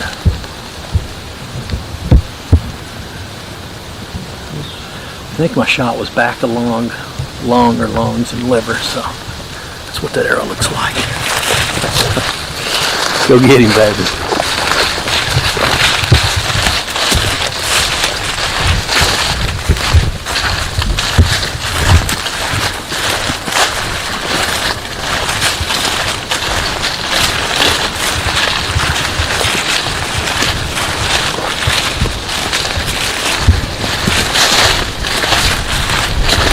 Big old boy.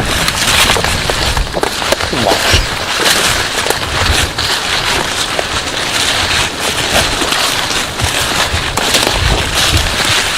You did it? That thing's a hog.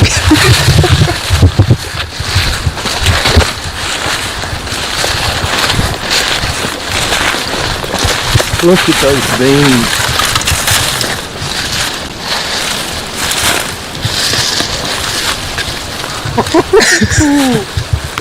Like a mule deer. Oh wow. Look at that. Oh man, he's so wore down, he's so skinny. Peppers hanging out. Got issues. Oh, that one. We did break that one off a little. 1, 2, 3, 4, 5, 6, 7, 8, 9, 10, 11, 12, 13. Tick on his eye.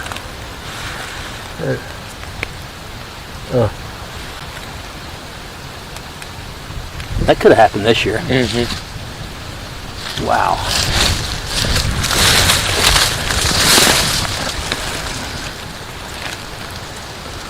the one we were after, baby. Jasmine. Through the hoss. We did it. We did it. Notch the date. Today is easy to remember because it's Veterans Day. November the 11th. Mark that. Mark that. We get back to some good Wi-Fi. We'll call him in. Report him. And right now, we will happily put our tag on him. Don't feel real, I ain't gonna lie. We hunted, we probably hunted a week total in October, and then this is our 6th day in November, and you know, had one tag. I wanted to make the best of it, and pretty pumped to wrap it around this guy. A deer we call Jasmine. This is a different farm. Me and my dad bought this farm 3 or 4 years ago, and I honestly have probably only hunted it twice. It was more of a, you know, investment. It's got a lot of tillable. It was a good farm, beautiful farm. It's got a lot going on, but in shed season, found this spot, and I was like, I want to stand right here. It's one of the prettiest ridges, white oak ridges I've ever seen in my life. And me and Nick hung a stand in here early October, and we said, well, we'll be back when the time gets right. And so November 6th, we came in here and we seen this guy. We had him about 80 yards. He was just straight up cruising, making rubs, making scrapes. And then I put a camera on that hill 2 days later. I got him up there at 2 in the day.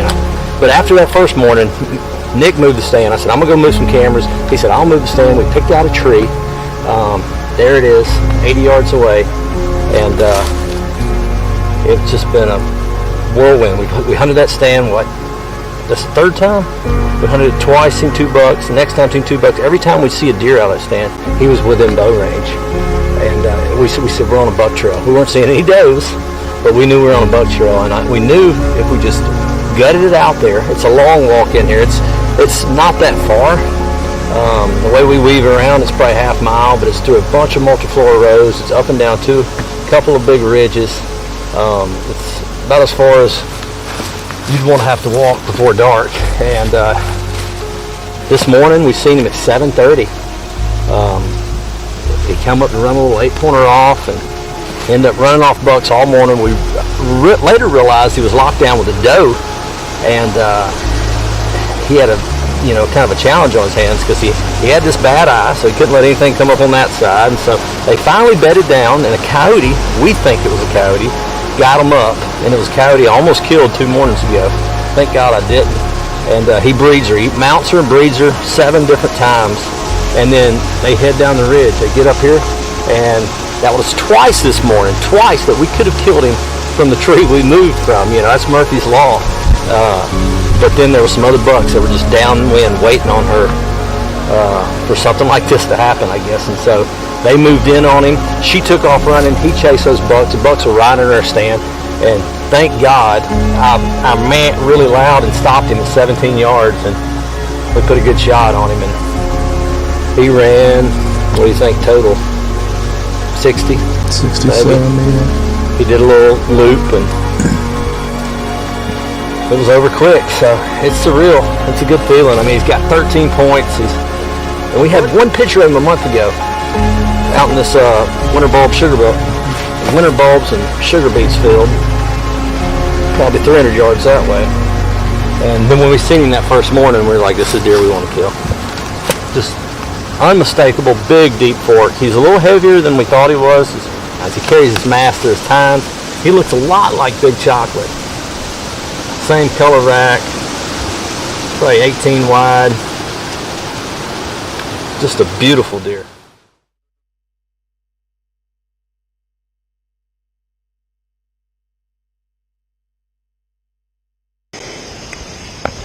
Hi, we're back. I wish I had some good news for you, but we ain't seen a deer. We have not seen a deer. And I shouldn't act like I'm surprised, but it is what it is. We haven't seen a deer, but it's been a fun morning. That's one thing about hunting with a camera guy. is that you can at least catch up with a human, have a little talk, sit a little longer, stuff like that. I really did think that we would see something. I mean, we have a decent deer population here, but these deer have their winter coats on. They're not expecting, I'd say we're probably 15 to 20 degrees higher than normal averages.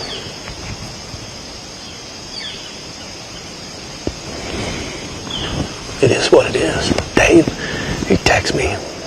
I don't know if y'all got to see it or not, but he said he's seen a couple of does and a 4-year-old 10-point. So it sounds like they're in there eating acorns. I think tomorrow I'm going to acorns, just for the heck of it. I got a little spot I can slip in.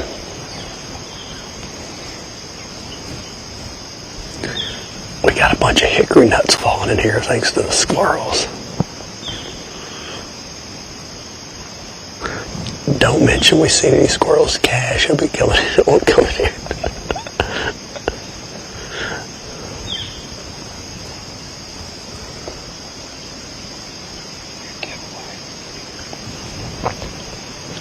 You want to give what? Do the Alright, well, I don't know. Let me check and see what we got. We got people on Facebook, Instagram, and YouTube. My suggestion is if you're watching on your phone and you want the best experience based off when we looked back yesterday, YouTube is the clearest. It has the best streaming capacity, YouTube or Twitch. I know not a lot of hunters use Twitch, you know. I don't, but I don't game. But what we're going to do, if you guess how many deer I've seen, no. All right, what we're going to do, we're going to give away. I talked to Dudley this week, and they got the blight-resistant chestnuts. Dudley at Native Nursery, 6-pack of seedlings. We're going to send them to somebody who's watching this morning. Just give me a comment. I don't care if it's on Instagram. Well, it needs to be on Facebook or YouTube. Give me a comment of where you would plant these chestnut trees, and we'll pick a winner. I'm going to send them out to one of y'all this morning. We were going to do a giveaway last night, and we ran into technical difficulties. This weekend was kind of our first go at the live with how we handled it and all. And, oops, there's a lot to it. There's a lot more behind the scenes than I could probably ever even tell you or show you in a few minutes. But nonetheless, last night it was just not feasible for us to do it. So we just kind of scrapped the idea. One of the platforms went down on us. But yeah, we're going to give that away. So if you're still watching, you're going to be one of the lucky ones to plant some chestnuts. I passed by our chestnut trees 2 weeks ago in Georgia, and they were absolutely loaded. Great year for acorns all the way around. Sawtooths, incredible. White oaks, red oaks, black oaks, pin oaks, water oaks, overcup. It's a good year for acorn trees. The deer are just going to be so fat headed into fall. I think, I hate to jump ahead and predict stuff, but you kind of look back over history and you really are setting those deer up with that layer of fat going into the rut, going into late season. And I just think it makes them tougher going into the off season to the winter. So it could be a really good year next year for rags everywhere, and they're really feasting on acorns. Because where they're at, what I've seen with the white oak, it's just, you could go skating across the ground. There's so many of them. But the chestnuts, you get these seedlings in the ground, you're gonna have fruit in 4 or 5 years.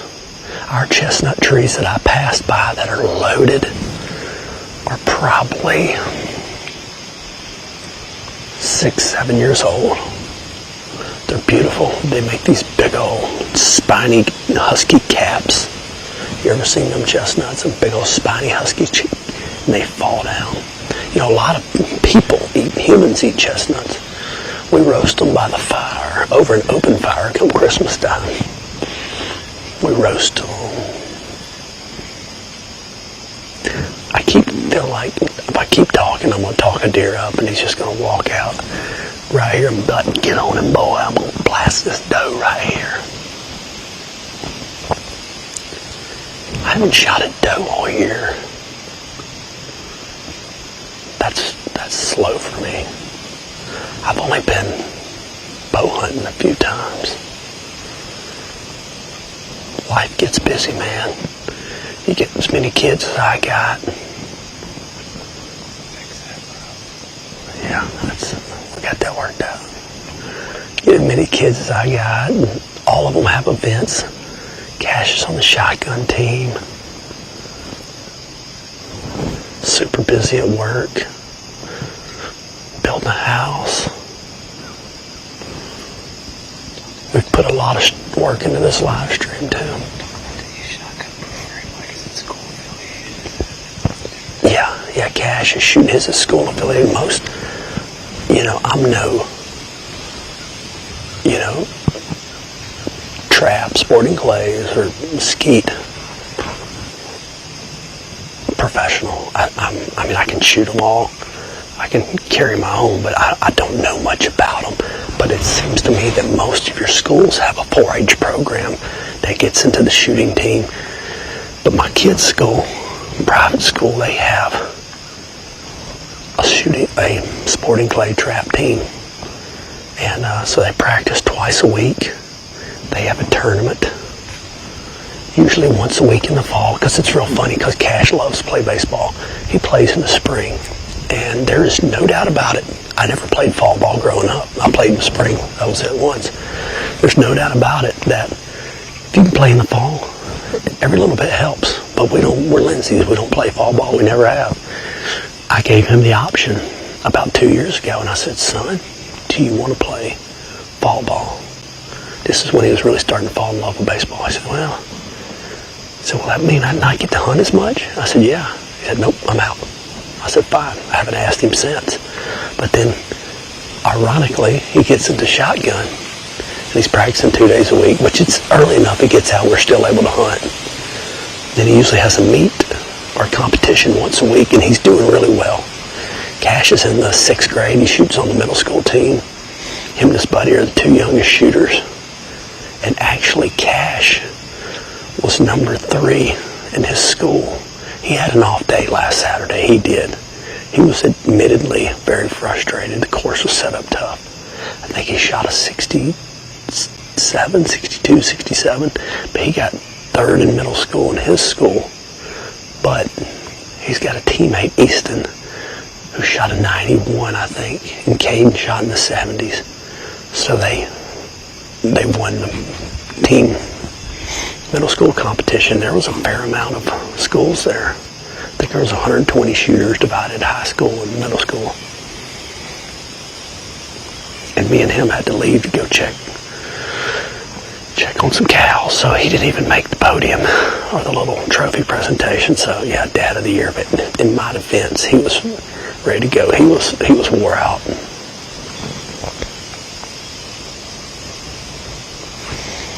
What is it, about 9 o'clock? I mean, we ain't even seen a turkey. It's 9 o'clock. Did we see 4? I saw 2. There's 4 of them. Oh, really? Well, now we're bedded right here then. Yeah. Because I couldn't tell this understory is so tall in here. Like, you can't tell it now, but when you're walking in, I mean, it's like you wouldn't want to walk in here a month ago when you'd be loaded with chicks and tiggers. Oh. Ticks and chiggers, you'd be loaded with them. But these deer feel so safe. But we bumped these deer when we jumped them on that little blowdown flat. So I was like, they're either walking down that road or it was dark. But you could tell enough about them that one of them was a big doe. So obviously a little doe group was bedded here. That's what Clayton thinks.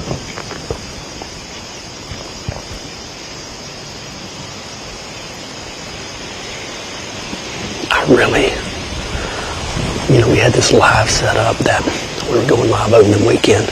We've had this plan for months. We didn't know the weather was going to be like this. And usually going out in October and shooting a doe is, I don't want to say a given, but it's usually pretty good odds, like really good odds. And especially some of our early season sets, but not today. We're going to hunt about 30 more minutes. I got some things I need to do today. Clayton's already asking about lunch. I cooked them a steak last night. I cooked all these boys a Wagyu steak when we got in. We were trying to do like a show y'all live around the camp, recapping yesterday's hunt and kind of what all we had going on. And like I say, we couldn't go live, but nonetheless, we had a fantastic dinner. Fantastic. Potatoes were in the crock pot. We ain't got no more steak for lunch. We ate it all. Had my buddy text me this morning, y'all got any leftover steak? Nope. We doubt. It's all frozen. My wife was here, we'd really be eating good. But she's in Rhode Island. Headed back today though. They're having a little women's trip. Usually this is the week we're in Colorado elk hunting. And Dustin and Carl were out there, and they both, Jackson killed and Carl killed. Good bulls, but me and my dad gave our spots to two of my buddies that work for Whitetail Properties. And they had a really good hunt. Tom killed one. Nice bull.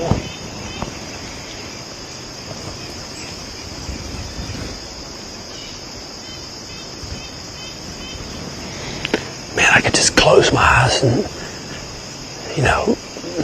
be here in about 3 weeks, end of October. All these hickory trees would be yellow and brown. It would be about 37 degrees as the sun was coming up. Thermals rising, you could see your breath. There would just be little young bucks and does just going through here like a corn maze.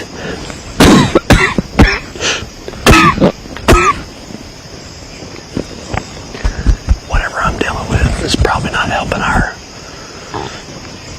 deer seeing abilities.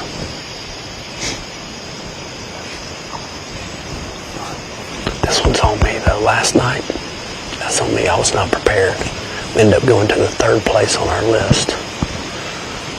And we didn't have a good hunt this morning. There was other places I probably could have picked that I would at least seen a deer. In the morning, I'm just going to go to a box stand in a field. We can see a long way. We ain't going to kill nothing, but we'll at least see something.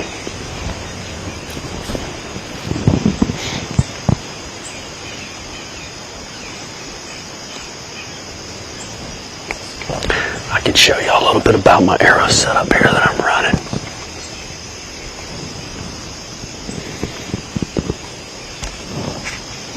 People are always asking me about these schwackers I'm shooting. I'm shooting a 400 spine and Carbon Express Triad. My dad is shooting the 350s. I've always shot a lighter arrow. I don't mind shooting a heavier arrow. I just always kind of went for speed. 4-vein, helical tack. I think these are 2 3/4. Got me a little lighted knock on here. These arrows are flying so good.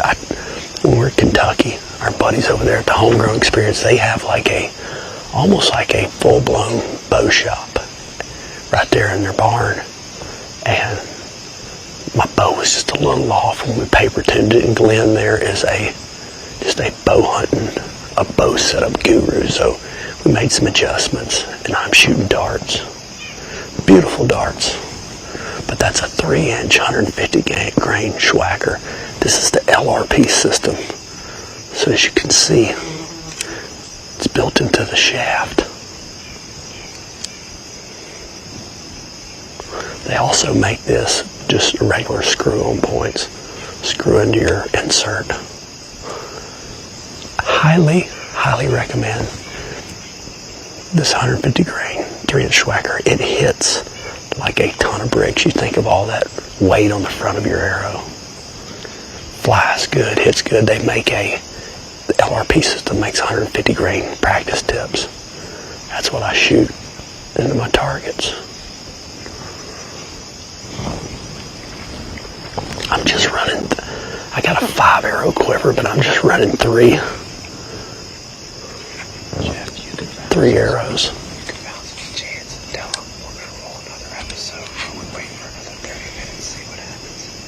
That's the prototype from last year. It didn't get painted, but I still got some of them.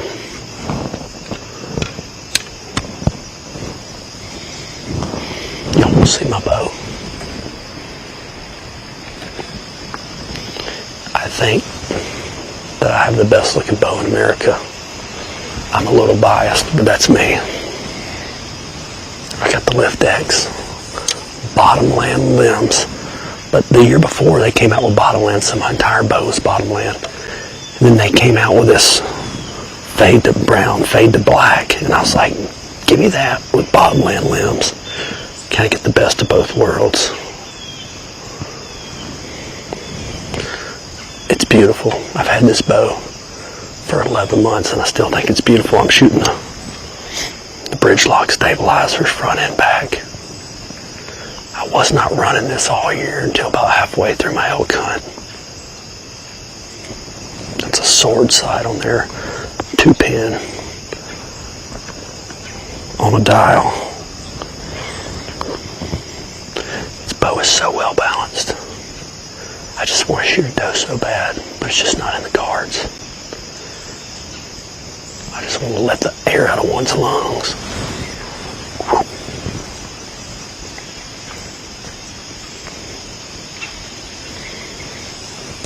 The thing is, for this doe, my one doe tag that I got, she's already spoken for. Clayton's got a friend whose wife or sister is a vegan. She's like, look, I want to try deer meat. I was like, say no more, fam, I got you. May not get one this weekend, but I'll get you a doe. I got a processor close to Kansas City. I want to take it down there for her. And we're going to get her set up with some deer meat. And if she gets a nice early season doe that's been eating acorns and soybeans and alfalfa and corn, that doe's going to taste fantastic. Very delicious doe. A great doe. A wonderful doe.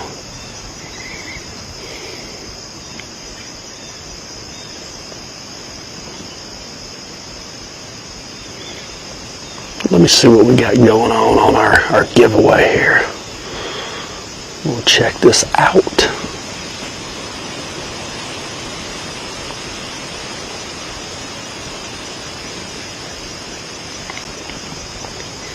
No, we got some people entered in on the giveaway here. I'll pick one. You want me to pick one live, or you want me to pick one? I give people time to comment. Yeah. If you're just joining us, give us a comment. We're about to give away a 6-pack of blight-resistant chestnut trees. 6-pack of seedlings. We're going to mail them out from native nurseries. My recommendation, plant them 40, 50 foot apart. One of the things we messed up with is we planted those trees.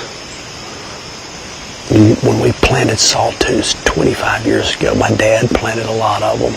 I helped him with some. We planted them 30 foot apart, and that was too close. And we've been told by a couple of different tree experts that we need to go in and take out every other one, and they're still dropping like crazy. That breaks my heart to think about doing that.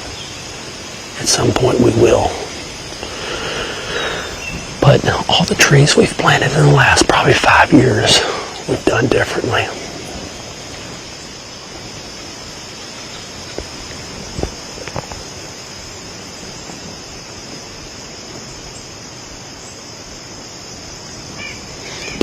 let us know in the comments, Facebook, Instagram, where you'd plant your chestnuts. We'll send some of them out to somebody. We'll send a pack out, Native Nurseries. If you ever got a tree question, or you don't know what to plant in your region, or you want to go fruit, you want to go native grasses, pollinator package, whatever, call Native Nurseries and talk to Dudley. That dude is a tree guru. He knows everything. Knows more than anybody I know. Give him a call. He'll tell you what to plant or what he recommends. He'll get you pointed in the right direction. All right, guys. Mom's muzzleloader buck is here. He's loaded up. But wait, there's more. Big D's buck went right down what we call Jerry's Hill. So we got to go grab him, load him up, and have buck number 2 down for late season. It's been a good night. It's been an epic night.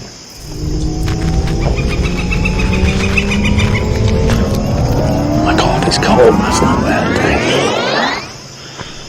Okay, we're setting the ground blind right here this afternoon over some cut cornfield. And got a wind blowing in our face, which is good. We got some pictures of deer here last couple of days. Deer we hunted back in, actually Jeff hunted him back in bow season, called him Immigrant too. He showed up on our Spartan cameras last couple of days. And we got a perfect wind to come in here and hunt him today. Plan is to sit here, watch this cornfield. Wanda's hunting the bean field just north of us right here. It joins this field.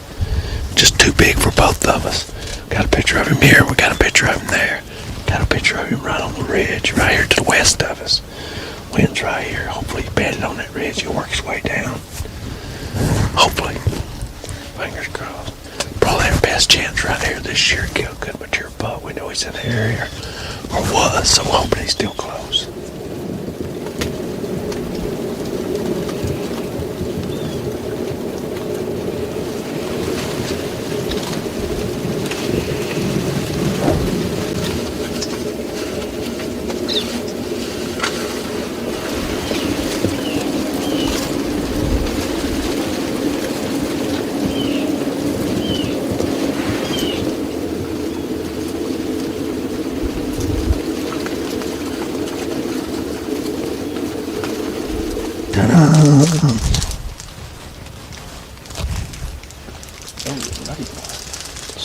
Snack of the week.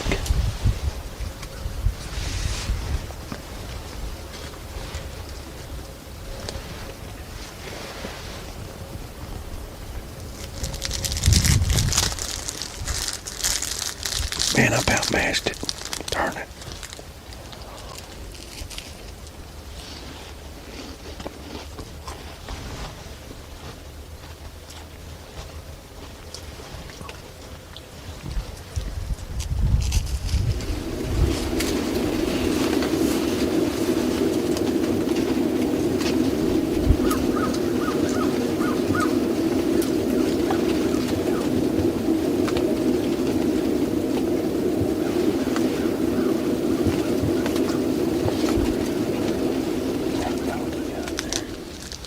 Do what? Now what do you got there? Snack number 2. Honey bird, honey bun.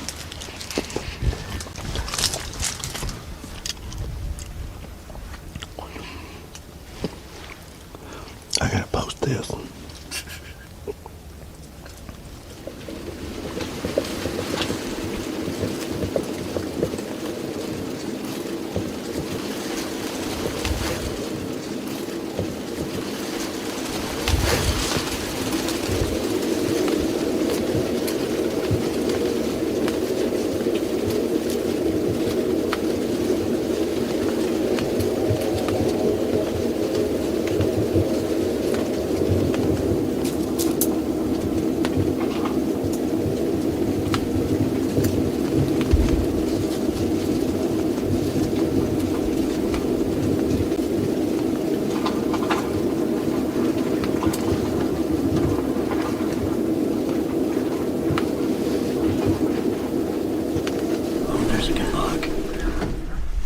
Good luck. WCRP. Split G2, split G1s. I think it's a big 4-year-old. Yeah. What is he doing over here? I don't know. That's a toad. Good grief.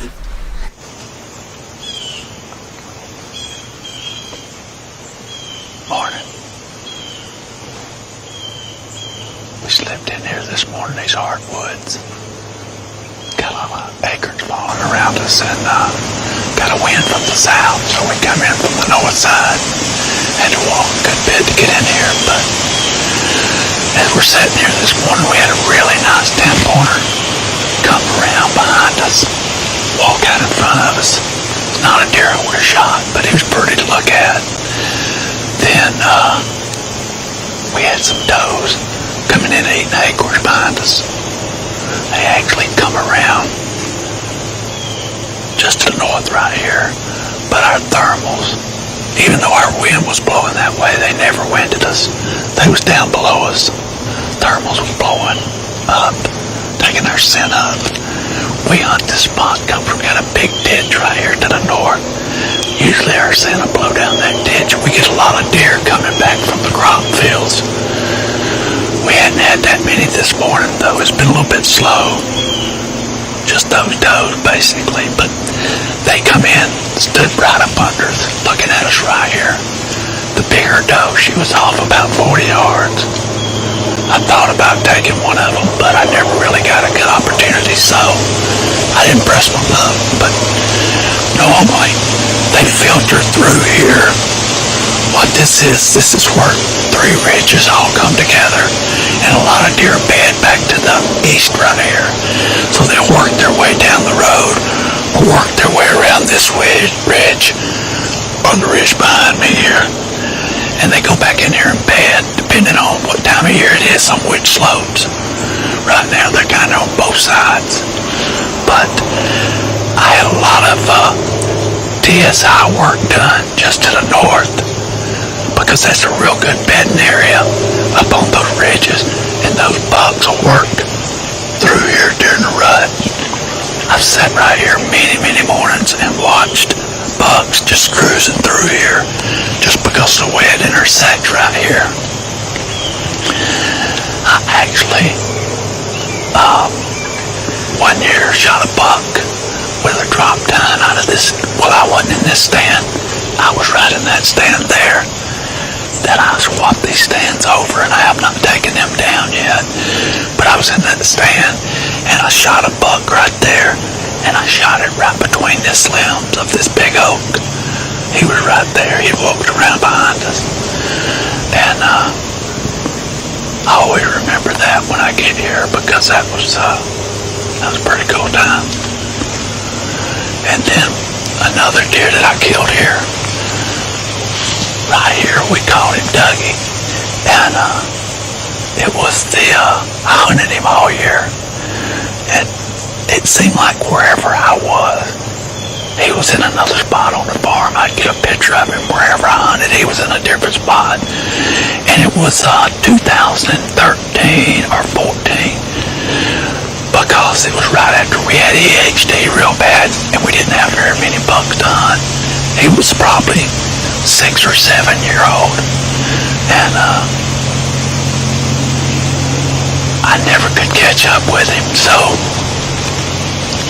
when I was in here, it was like November the 15th, and I was sitting in this stand, and it'd been a little bit slow that morning. About 9:30, we were fixing to get down, and the deer started moving, and so we kept sitting here. And at 11 o'clock, 11 or a little after 11, he walked right up this ridge.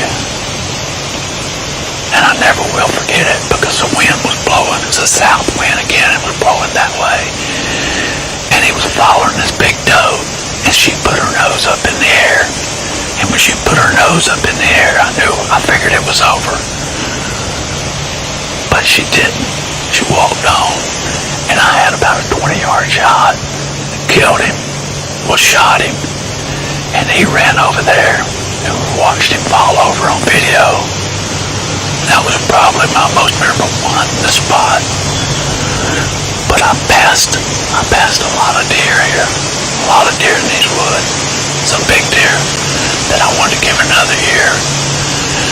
Some of them it worked, some of them I never saw again, so good times. A beautiful place to sit. Early November too, when the leaves are falling, man, it's like the place you want to be, the magical place in the forest. So, pretty cool.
My whole stand's being occupied by a squirrel.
If she was like that in the timber, nothing but a little buck come out with her.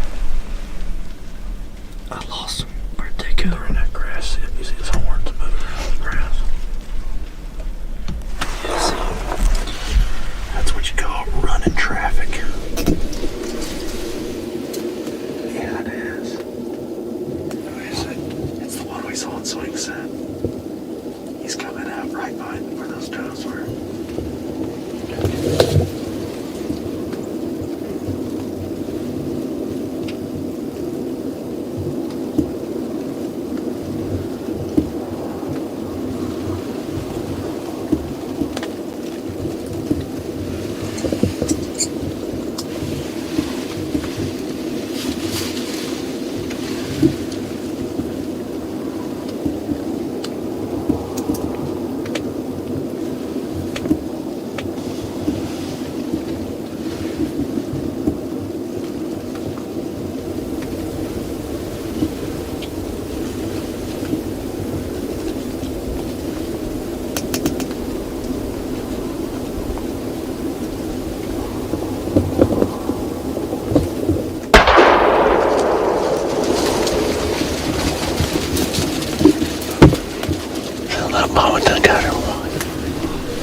The immigrant. Congratulations. Oh, thank you. Thank you. Thank you. Oh, really? I was like, he's about to move. I'm going to shoot. He's going, I couldn't. You just shot. You must. I don't know where you hit him. I don't know. I had right behind the shoulder a hole. And I don't know what it is. This Paramount don't play. This Paramount don't play. Where you at? There we go.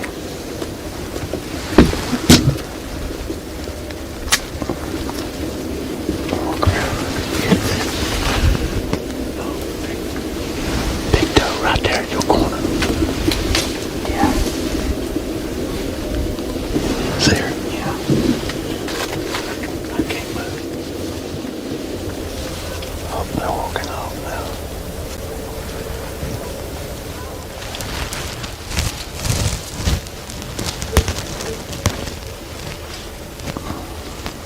I hope you shot that big one. I hope so too. I'll be honest with you. I think that deer was 5. That wide one. If he'd have come on up here, I was gonna shoot him. He very well could be. I think he's 5. I was just sitting there and Wanda just popped a cap on one. Hope she got him. We saw one buck walk that way, a 10 and another deer. But we're not sure which one she might have shot.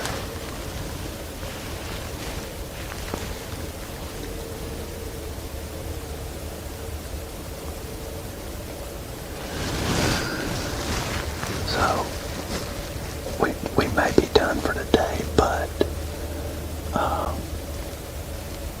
we got a doe right here we'd like to fill.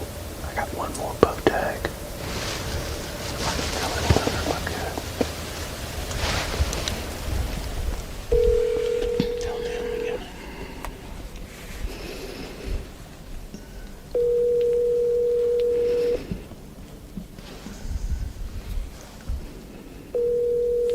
He's probably trying to shoot his toes.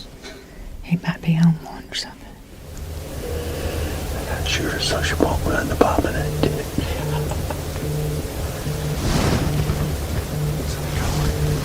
I can tell right now. Tell him that you killed.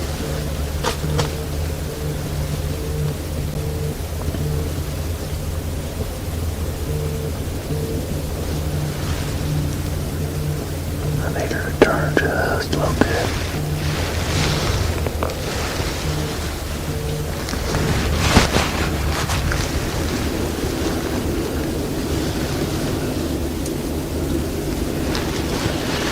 See if she comes up here. Look bigger, don't you?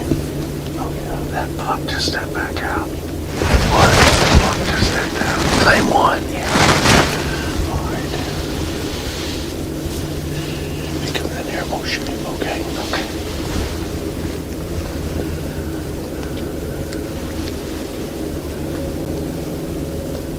Meant to be, I guess.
see if David wants to shoot another one. We got like 3 minutes left. Yeah. He didn't answer, so he must be on the one or something.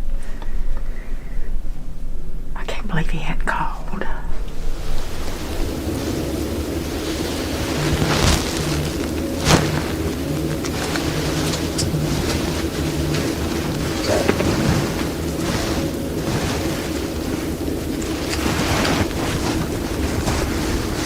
What? What? What'd you say? What? Stay there. Be still. Be still.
His head's behind the toe right now. Okay, yeah, okay.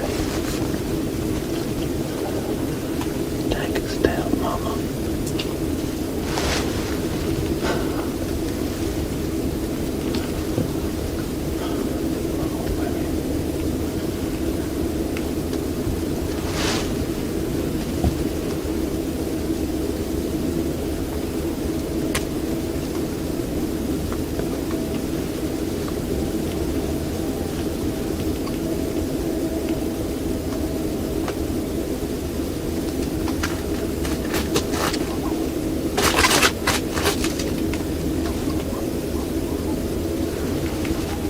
Unreal or what? I know.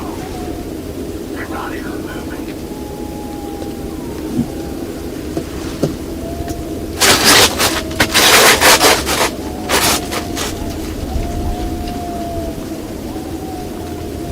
I'm trying to get something to happen. Yes, I got it.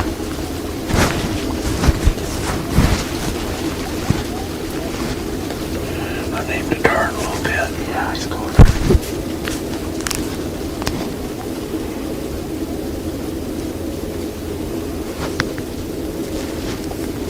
Alright, okay.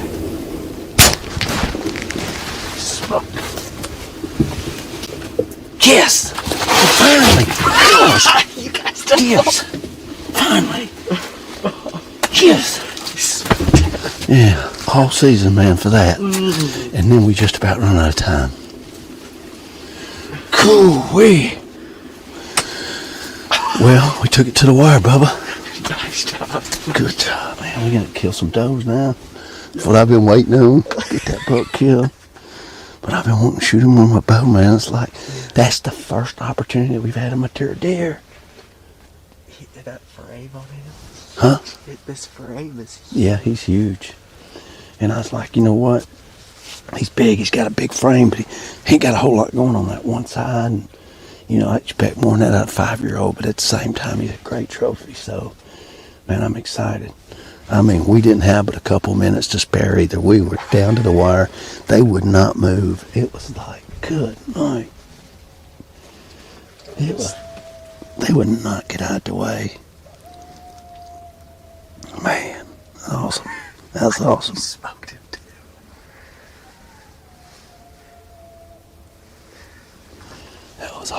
man. So did you hear Wanda shoot too? Yeah, so Wanda got her deer tonight. She got the big one. Oh, she did? Yeah, man. She got it. Yeah, she got it. She got the big one. Hopefully we got this one. Oh, man. Well, we had a tag team on this field tonight. We were going to tag team. We did. We tag teamed them both. Wanda killed a big deer we'd been seeing, getting pictures of right here behind the house. Jeffrey was trying to call me. I had a deer right here. When they shot, he run off the field. And then Kyle said, here he comes back again. So we just sit here waiting, patiently waiting on him to come, trying to get him in bow range. We had him in bow range probably for 5 minutes. Finally, no more than a minute or two left, I was able to get an arrow in him, make a good shot on him. He run off, Luminok in him. Looked like the hit was good. Might have been a little bit forward, a little bit high, but I'm pretty sure it got him good. I'm sure it got his lungs, so that was fun. We got 2 deer down tonight, man. Double trouble. Finally, man, we've been after these deer, I tell you. We've been hard after them. It's been tough. But you know what? That just makes it for good hunting.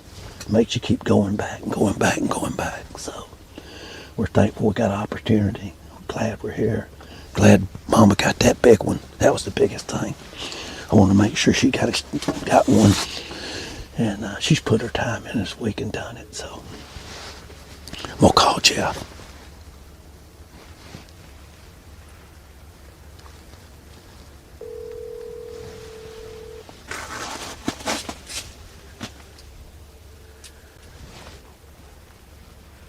Hey.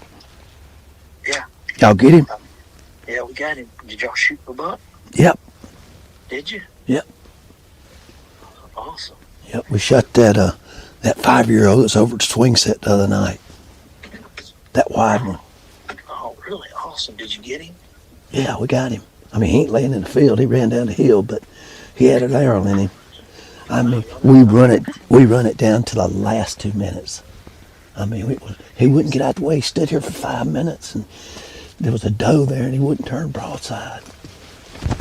Yeah, I was wondering when you caught. I was like, he's acting like that for a doe. No, I did that for a doe too, though. So Mama got the big one? Yeah, she did. Did he fall? Did he drop in? Dead in the field, 58 yards. Yes. All right, well, we're going to come over and get y'all. All right, bye. It's awesome. They got their light glowing. Let's see what's happening.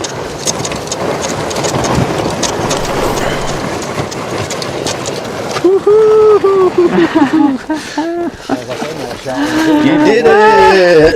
Oh, congratulations. Thank you. I did it, yeah. Awesome. Yes. Let's go see this big old buck. All right, guys. Mom's muzzleloader buck is here. He's loaded up. But wait, there's more. Big D's buck went right down what we call Jerry's Hill. So we got to go grab him, load him up, and have buck number 2 down for late season. It's been a good night. It's been an epic night. Just wonder what we headed to go do. We're going to retrieve David's deer and find out he shot him with a bow and he went down this hill. So, not so fun, but we're going to go after him. All right, so what we got going on here tonight is we just, as you can see, just recovered Miss Wanda's deer. Now we're going to look for the deer I shot. So, yes, I shot a buck. Yes, after all season, I waited till the next to last night to shoot it. But it's the first shot I've had at a mature deer all year, so what can I say? You do what you got to do, right? This would have been the first year in probably 15 years I hadn't killed a deer here with my bow. Not anymore. Let's go find him first. Yeah, we're going to get it. Matthews V3. Matthews V3.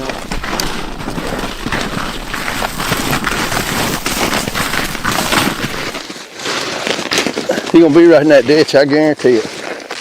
Hardest place to get to.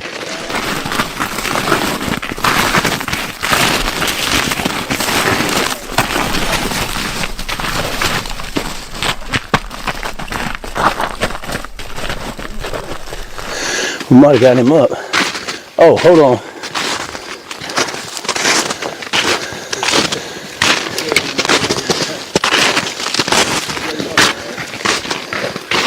Here he is. Oh yeah. This is him. This is the deer we had an encounter with the other night over there on the swing set. Big old frame deer. Look at this. And I'm telling you, he ran a long way too. I thought I put his lights out. That's my exit hole right there. This is a deer that we've known for a few years. We had some pictures of him last year. He was running with another deer we were hunting. And actually, Jeff had pictures and Kyle, they had pictures of him right here where they had the same deer that Jeff shot. We call the Immigrant. And then the deer that Wanda shot this afternoon. All these three deer were in the same, maybe in the same picture. But man, I've been wanting to kill a deer with my bow. It's the first year I hadn't been able to kill a deer an hour with my bow, probably in the last 15 years, and just didn't have many opportunities at deer that I wanted to take. Most of the deer were young deer, or just deer that had so much potential, I elected to pass on them. This guy right here, he came in on us about 3 or 4 nights ago in the swing set, never gave us a shot. He was way out there. It's the first time I'd seen him, so I really wasn't sure if I wanted to shoot him or not. Then when we got back, we kind of talked about it a little bit, and tonight he come out, and he was there, and I was thinking in my mind about him, and I thought, if he comes up here, I'm going to get a shot. Well, about the time he started heading toward the blind I was in, Wanda shot, and he took off to the woods. And field partially empty, but not all the way. A few deer stayed out there. So he run off, but I guess he was so hungry. About 10 minutes later, here he come. He come back up through there. He was in the field for about 5 minutes. I was waiting for him to turn, and he just kept head on, never turned. And then I kept watching the clock, and a few minutes later, his passing, I was like, man, we're about to run out of time here. And then he started turning broadside, and the doe stepped in front of him, and when that happened, she wouldn't move. They just both were right in one spot, and I was like, something's got to give. So I made a little noise with my foot, and she kind of jumped a little bit, and he startled, and she moved on, and when she did, he took a step and turned broadside. So thank God I was able to make a good shot on him, and we're thankful the good Lord gave us opportunity to hunt this year and give us a chance to harvest this big old animal right here. So we put a lot of work in the farm, and just like most places in southern Iowa, you know, we've got hit a little bit with EHD, but not real bad. It's just that it's kind of a little growing period for us right now. We got some great bucks that's coming up, and we got some great bucks that we've let go that probably in years past they might have got shot, but we're getting our age structure back to where it needs to be, and we got some great potential on some deer coming up. So I'm happy to shoot this deer and take him out, and it's just been a great year, and great year for the Lindsey way, and great year for me. And I'm thankful that Wanda was able to kill her deer tonight. That meant more to me than anything, that she's hunted so hard, and she finally got an opportunity. She made it count. So we're blessed and thankful, and just don't know what else to say. Just, you know, when you're blessed like we are, it's awesome. Get to hunt these magnificent animals for sure.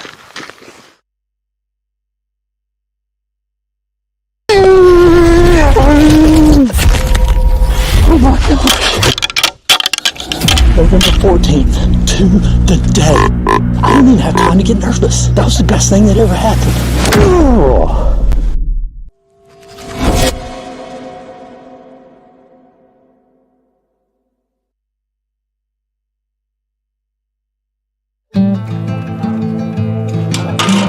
Confidence. You got that confidence, dude, you can make anything happen. That's right. Bow hunting is 90% confidence.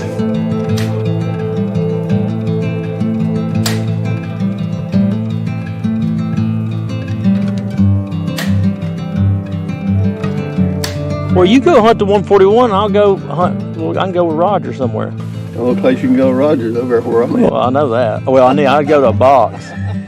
Taking the box. I put that ladder stand up in that tree. You think you can get in it? I don't know about that. The ladder? No, I said I could go right up it. The double one? Yeah. What about the single one? What do you mean? No, he's got to be in the double where y'all can sit side by side. No, I can be be passing little Debbie's back and forth. So also could stand right next to him. Oh. Sit back and I'll hop in the ladder. Yeah. No, that ain't gonna happen. Cutting yourself in the cut your foot,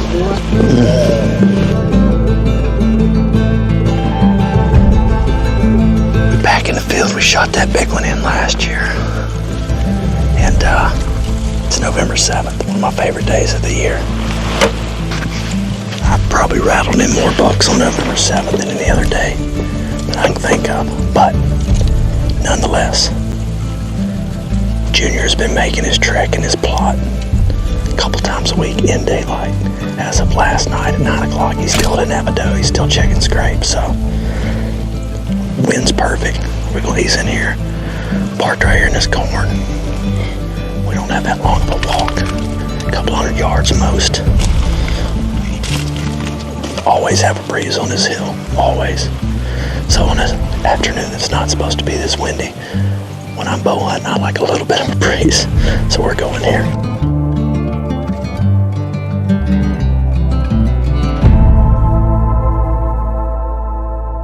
We killed one yesterday morning, so got us another tag, and we are here today. But we're in a different spot at the other end of the world. We're on the end of the world, so today we're hunting a deer over here that I put this redneck right here. I put this food plot right here 3 years ago for a deer. And then last year I never got to hunt him because he broke up before I could get in here and hunt him. This year I hunted him one time, saw a lot of does. And it's right on the edge of the deer we hunt. I found his sheds right in there for 3 years. Last year I found this one shed about half a mile from here. Anyway, deer we're looking for in here today. This could very well come through this with these does. Hopefully he's gonna show up in here in a little bit. We've seen a little bit of chasing, but today, I've been on the road a lot today, and I've not seen any deer on the road whatsoever. And most of the people I talked to is pretty slow this morning, so it's November the 7th is one of the best days of the year. It's just one of them days that all possible. You need to be in the woods.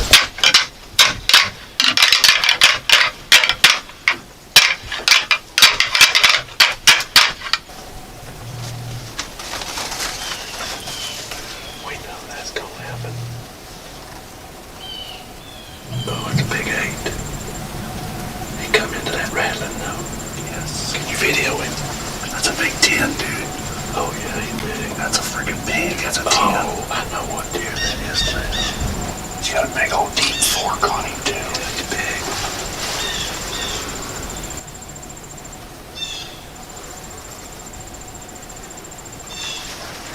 Pretty.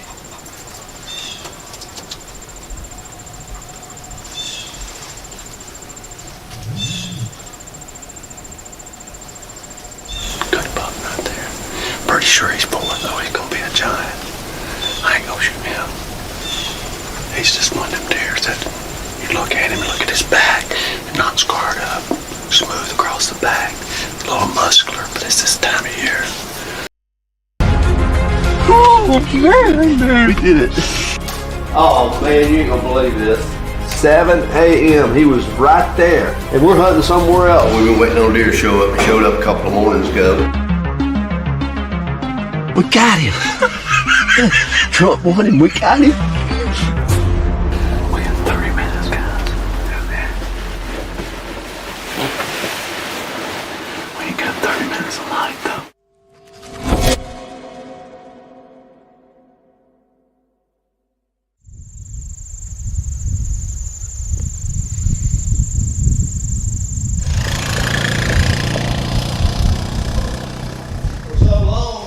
All right, here we are. It's August 6th already, and it's been a long, hot summer so far. I'm sure we still got some hot days coming, but today, you see I got this hoodie on, and it feels almost like a September morning or September day, afternoon, whatever.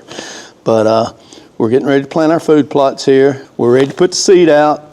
We've run the cultipacker on them one time. We're ready to put the seed out and then run the cultipacker back on them. Anyway, what I'm using this year is I'm using the biologic deer radishes, which I always use, always been my favorite And they had tested this for a few years, but last year was the first year I had used this endurance radish, and it is really good. It puts out a lot of forage. As you can see right here, 12,000 pounds of forage, and I'm telling you, it's for real. Long story short, we're going to go out here. We're fixing to go spread some seed on some plots that we have ready. We don't have any rain in the forecast until next Monday and Tuesday's our best chances. But what Austin's always told me is it's not just that first rain you get on these green plots, on this small seed and these radishes, but that second rain is what really makes them take off.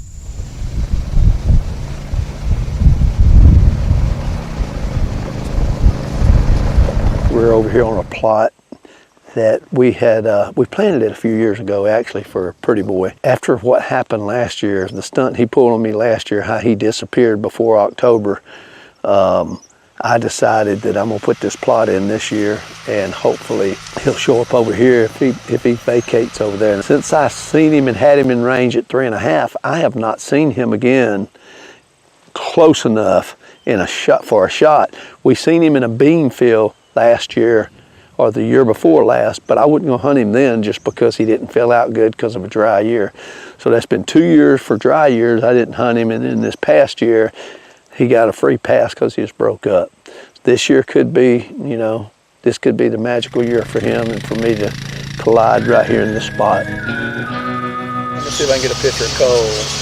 If that picture don't send, it's either got a bad signal or he's too ugly for it to go. Oh, you're in chips, Cole. You must be looking for a girl. You do need a haircut, though. You know that. I do need a haircut. But you must be in the chips about to find a girl, son.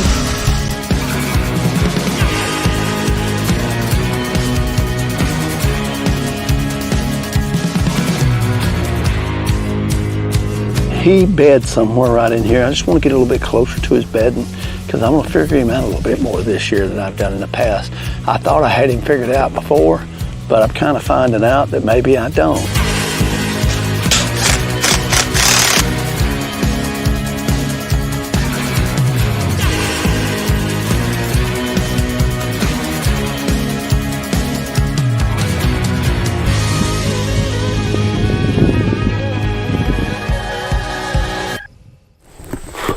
Day before opening day, we're going to slip in here right off the road. It's a great north wind spot. So we're going to slip in here early in the morning and try to shoot a couple does. This is the perfect doe spot because they bed across the road and the north wind blows us right to the road, and we don't really have a deer in here that we're hunting, so it's a great spot to come in here. You're not going to mess nothing up and shoot a doe.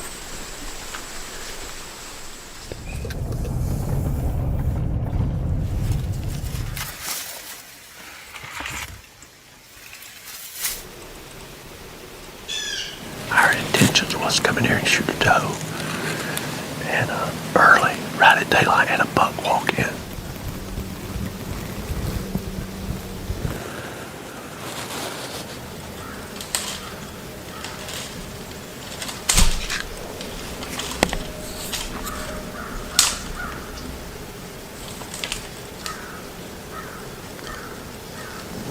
He stayed in there the whole time. A few minutes later, another buck come out that bottom. Both of them just stayed around here. We ain't even been able to move or breathe.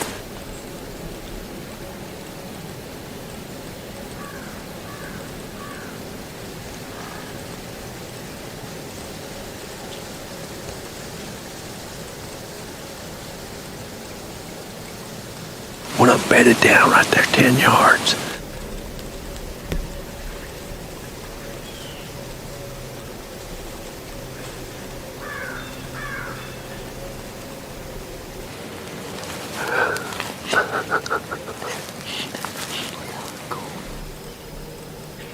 They've literally been here for 45 minutes. We ain't even been able to do it open.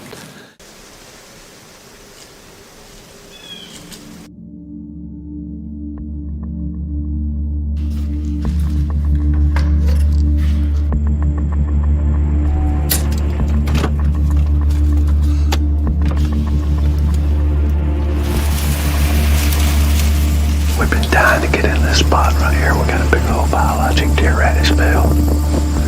And we got a deer in here that is 8.5 years old. That is time to kill him. So So we come in here this afternoon just to kill him. We didn't hunt him last year, he got broke up. We didn't hunt him 2 years prior to that because it was real dry and he didn't develop good. So he's a monster this year. And the kind of deer that we really want to hunt and kill is a little bit warm. We got a little bit of breeze blowing, but not much. You can see the bugs and everything, but if we keep a little breeze going, hopefully it'll be cooled off. He's probably not going to come in here till late, but we're going to close these windows up and get everything sealed up by that time.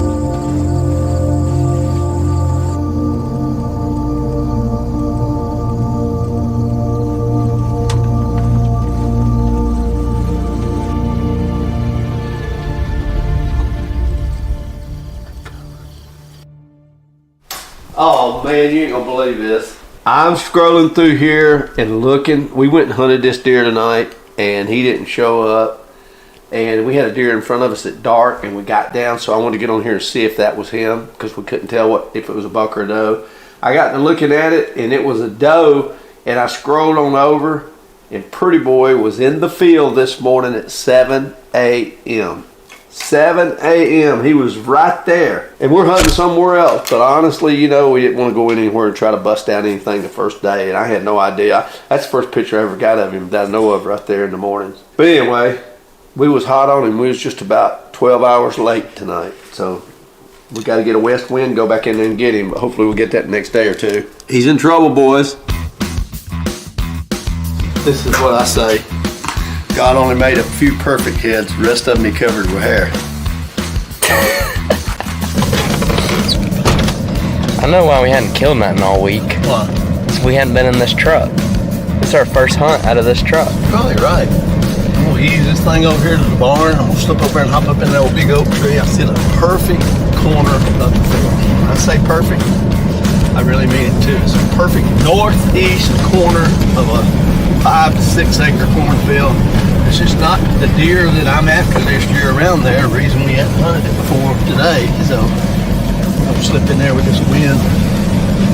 Bet you will kill us a doe.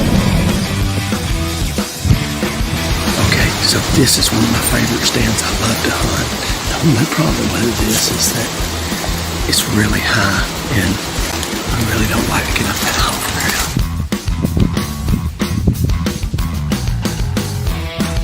About 91 degrees now. Actually, we're just doe hunting. I don't have a buck in this area I really want to shoot this year. Wind's blowing about 20 miles an hour. We'll make it quick and short.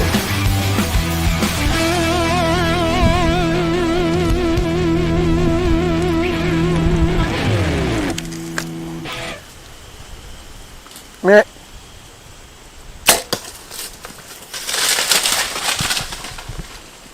That happened fast, man. That happened so fast. I seen her coming. I stood up real quick, grabbed my bow. I couldn't pull back because of this. I had to come over here. I hit her just a touch back, but I don't think it was much. She ain't gonna go far. Look, this is what that 3-inch swacker does. Look at that. Look up through there. Oh, there she is right there. Run just inside the woods. Oh yeah. First doe of the year, 2024.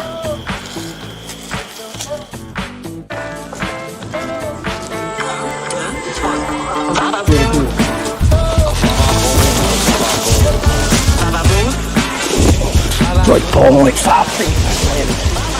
Right on her back.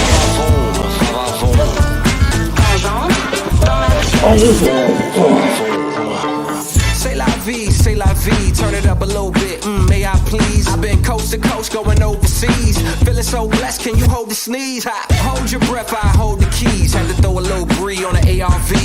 Signed it still like a notary. I'm living out the dream that was told to me. I walk the walk when I walk the street. Can't talk the talk if the talk is cheap. Just loosen up, it's a gorgeous thing. I gotta wake them up to enjoy the dream. This is high vibes, living lavish. Ooh, I gotta have it. This is how we make it move like ooh, va va voom, va va voom.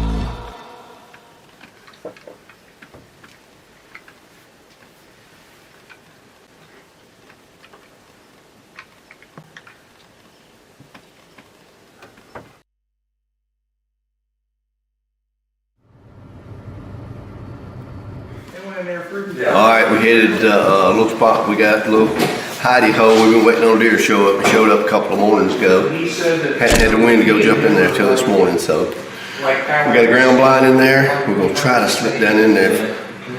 I can get him to be real quiet. We'll walk down in there, slip in there, and hop in that ground blind. We're up one. We're gonna have a big buck on the ground. It's a great day in America.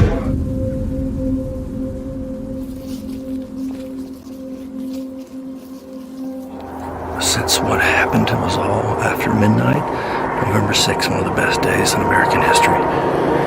And hopefully, we're about to walk down in this hill. My dad's about to walk out the back door. We're gonna make it an extremely great day today.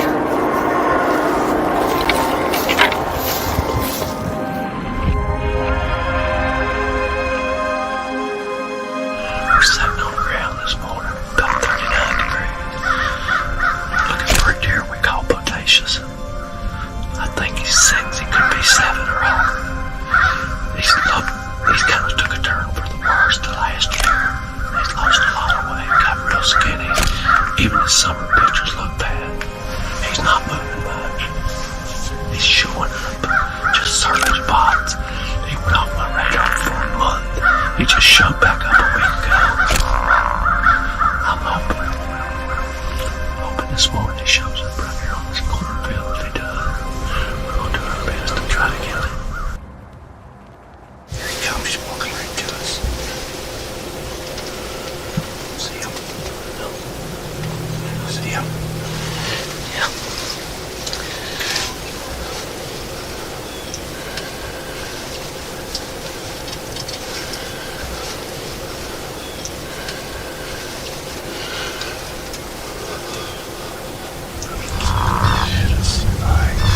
Let him come over here. Yes.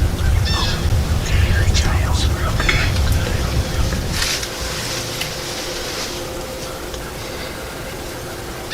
He's beautiful.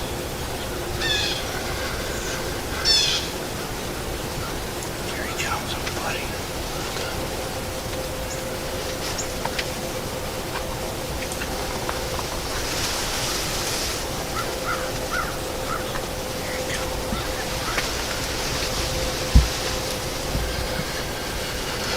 He's got his head down, he's eating right now.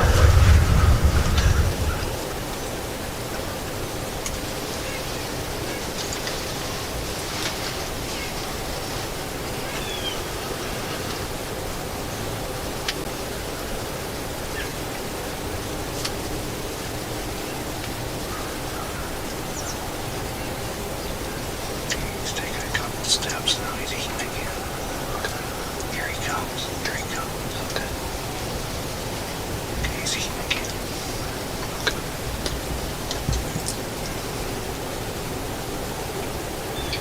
He's probably about 17 yards. Okay. There he goes. Okay, he's coming this way. Okay. Oh, he put his head back down, he's eating.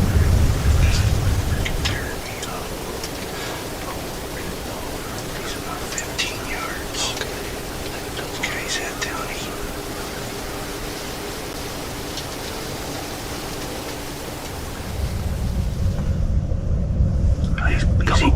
He's eating again.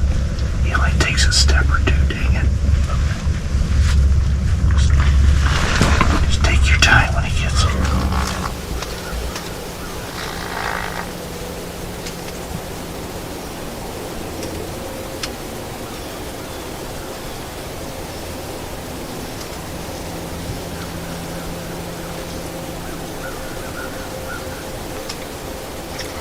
He's turning around.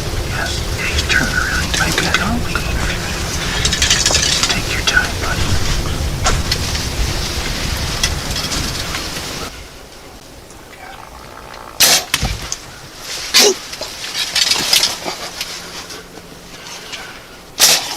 We did it, baby.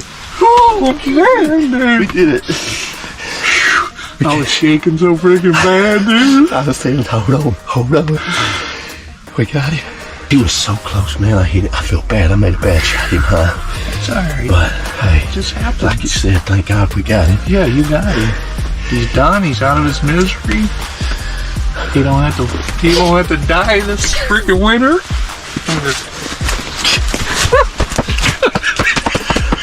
I'm so happy for you, dude. Thank you, buddy. Oh, jeez. I'm happy we did it. We come in here. He was in here yesterday morning.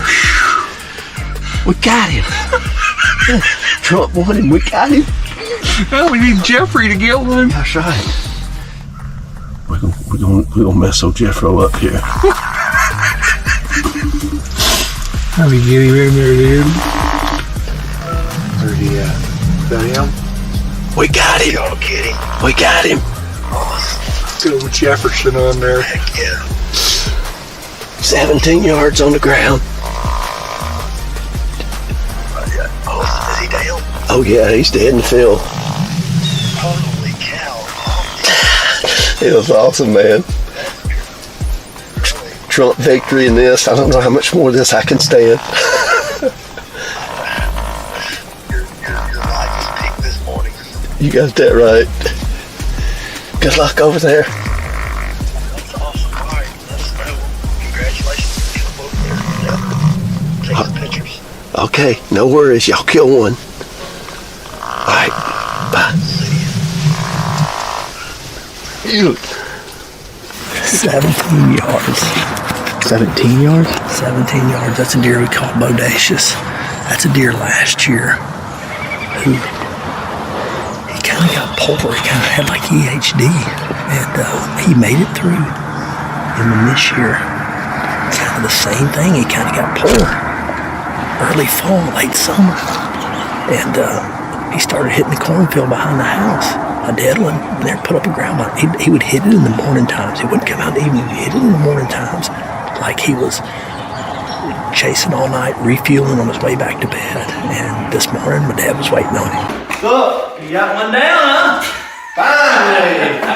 Finally. 23 days, 24 days? Yeah, but I mean, I'm talking about last year. Add them days from last year, too. Yeah, we've been waiting on you guys to get out of trees, so y'all come over here and enjoy the excitement and go down there and get him. All right, well, they shot the deer. He died in the field, but wanted to get my mom. They went up there. We got the senior citizen tag team on him. You gotta be careful with that. So they had to go. They had to go eat some biscuits and gravy. And we got out of stand early, so we're gonna go get him. We watched this deer this summer.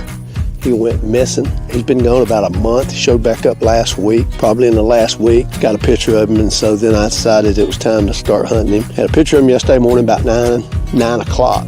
So I knew he was bedding somewhere close here. So we come in here this morning well before daylight, hot up in that blind. And probably about an hour after shooting light, he came in. This deer right here, he's at least 6.5, maybe 7.5. We got a lot of history with him. And passed him last year in the timber because we just felt like he needed another year. And he's just always been a little bit thin. Never had much mass. Got good long tines, good long brows, and just a great deer. I don't know, it was fun. We came in here this morning, he showed up, and it was like magic because we've been pushing hard on a couple other deer that we've been hunting and hadn't had any luck with them. And then when this deer showed up, it was like, we better go kill him while we got a chance. So we did. He's an awesome buck. Happy to be able to put my tag on him.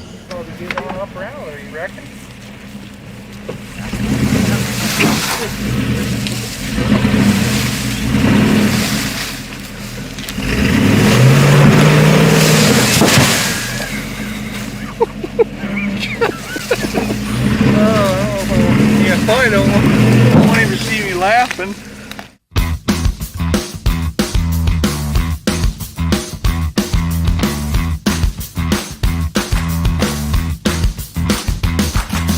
Roll me. January 2nd, I'm waiting on my son. I ain't waiting on him. My sister's going hunting. You get it done a lot on the last night, right? Usually. We'll see. Not sure I'm gonna be that lucky. Is anybody going with us? No, me and you, I'm waiting on you. I ain't waiting on nobody else but you. Them bullets are bad luck. Put them in here tonight. No, they're not.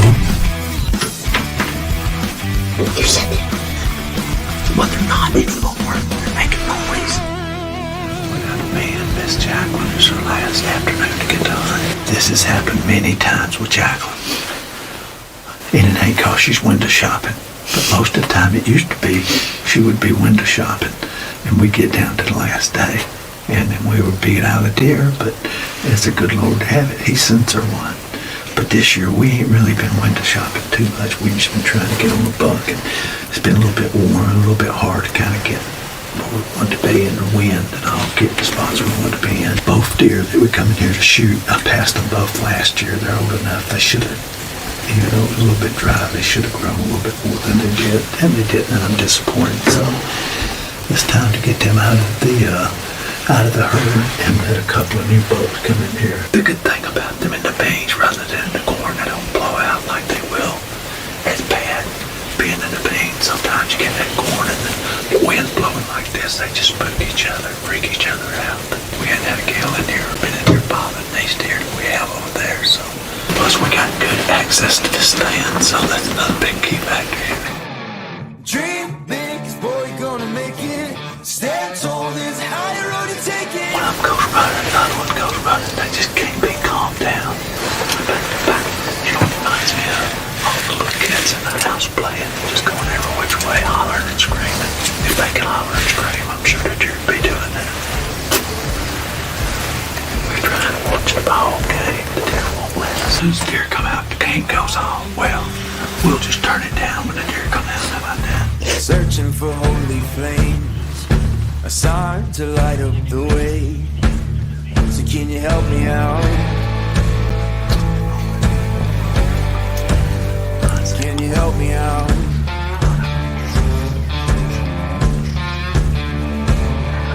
Oh, there's another boat.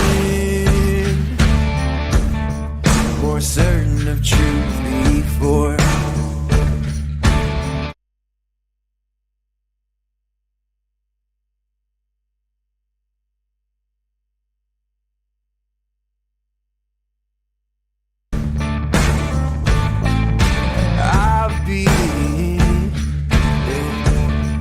Called a righteous man before.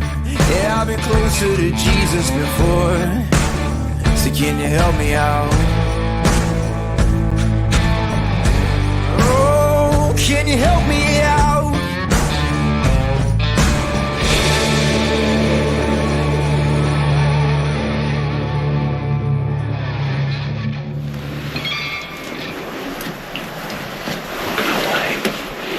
See him, Jacqueline? You see him? Front doors. Yeah, I see him right here. Let me see him. Okay. Oh, jeez. What deer is that? Deer we got over here that we won't get him. I don't even know where he came from. He's got to get out them trees, though. We got 30 minutes, guys. Okay. We ain't got 30 minutes of light, though. That's a good deer. We don't want to shoot between those trees. Do you know what deer that is? Huh? Do you know what? No, yeah. Take up deer. We're going to kill him. It comes out. He's right there between the trees.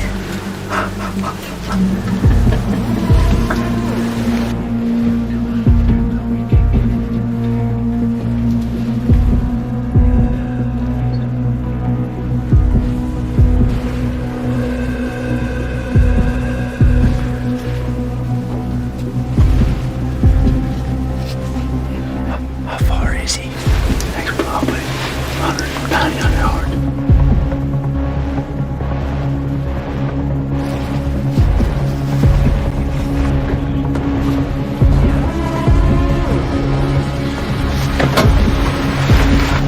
Take your time now, put it right in the middle. Hold on. Hey, Or it won't look good, whatever. hold on. I gotta wait. Hold on now. Let me let him turn. Wait a second. Hold on. Oh, wait, shoot. Alright, are y'all ready? Yeah, can you hold it still? Wait, I need to let him get a little solid. Why am I so nervous? Why do I feel like, oh my God. Right, wait a second. There you go. Don't shoot him like I'm that. not. Hold on. I don't know why I'm so nervous. Me. Uh-oh. Are you ready? Yeah.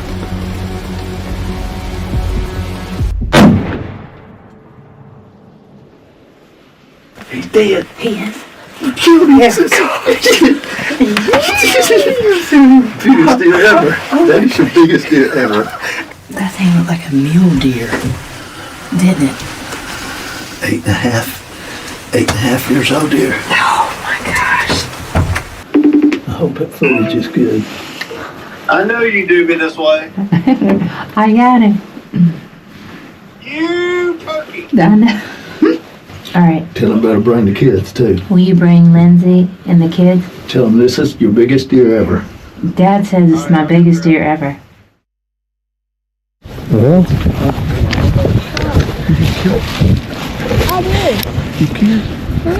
You ain't telling nobody. You want me to be quiet? Is he down? Yeah, we got him down. Go over and I did. Oh, y'all. What? I was saying, why didn't we go get Cash's deer? I don't know. I gotta look at the footage. I jerked bad. I didn't have no tripod. Or I didn't have no. You jerked bad. When he shot, I did like this. I couldn't see where it hit. Did you hit him, Cash? So we got like a double whammy? No. Ready?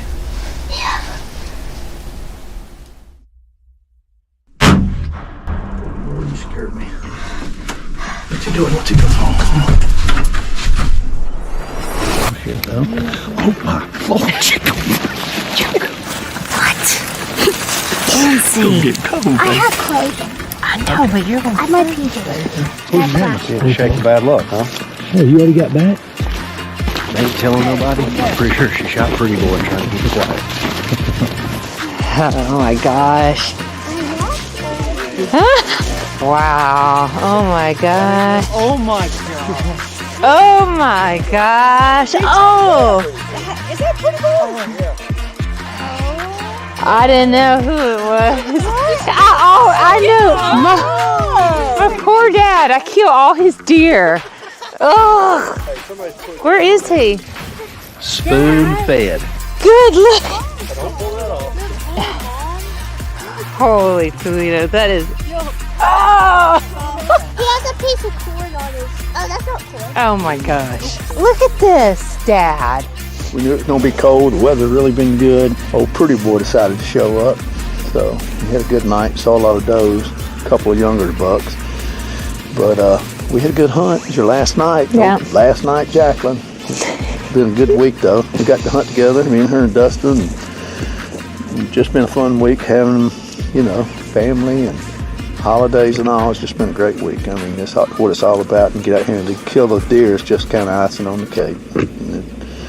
Awesome bucks you killed. He's 8 years old, best that we know, and just a deer we've been looking for all year.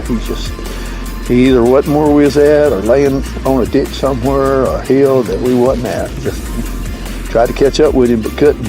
But we caught up with him tonight. Like I said a while ago, so far this year, my outfitting has been 100%. So if anybody's looking to hire me, I might be interested. No, all seriousness, we had a good night. It was fun. Jacqueline got a little nervous when he come out, and she's kind of like, I don't know I'm a little nervous. I said, well, just calm down, take your time, settle down. I don't know if she really knew how big he was. No, and this is the one that he has been hunting, I don't know how many years. Oh, really? Just this year? I mean, I hunted him a little bit last year, and he broke up, and I pulled off. I wouldn't shot him, broke up. He had one tine sticking up on this side, a brow on this tine, and this one was broke off here. So he didn't have too much to offer.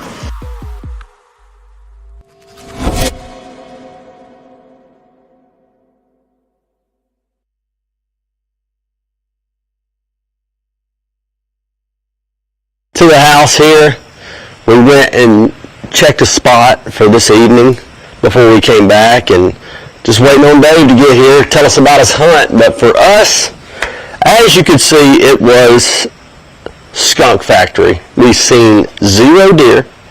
I'm a bit surprised. I thought we would see 1 or 2 deer. Yes, it's incredibly warm. It's still it's 70-something degrees now, but it was 67 in the stand this morning, and less than ideal, but I did think we'd see some deer. I was wrong. We didn't see crap.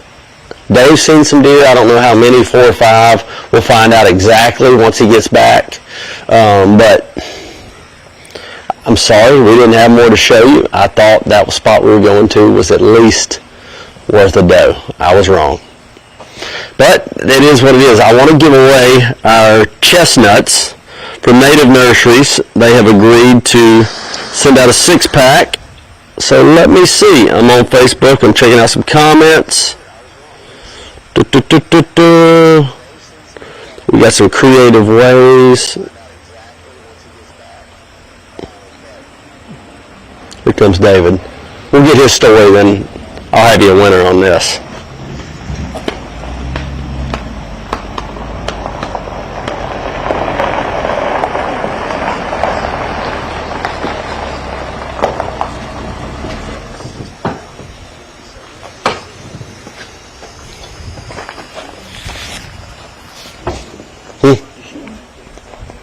No, I didn't. I'll fire up the live view so you can get your audio. Oh, I got to get all that set up.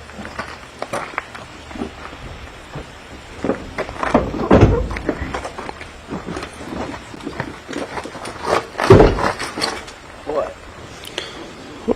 What you got? I missed one. Did you? No, not really. A doe? No, I didn't shoot. Did you see anything? Oh yeah. We saw a 3 or 4 year old, a couple of does, 3 does actually. Oh, 4 longbeards. Did you coyote?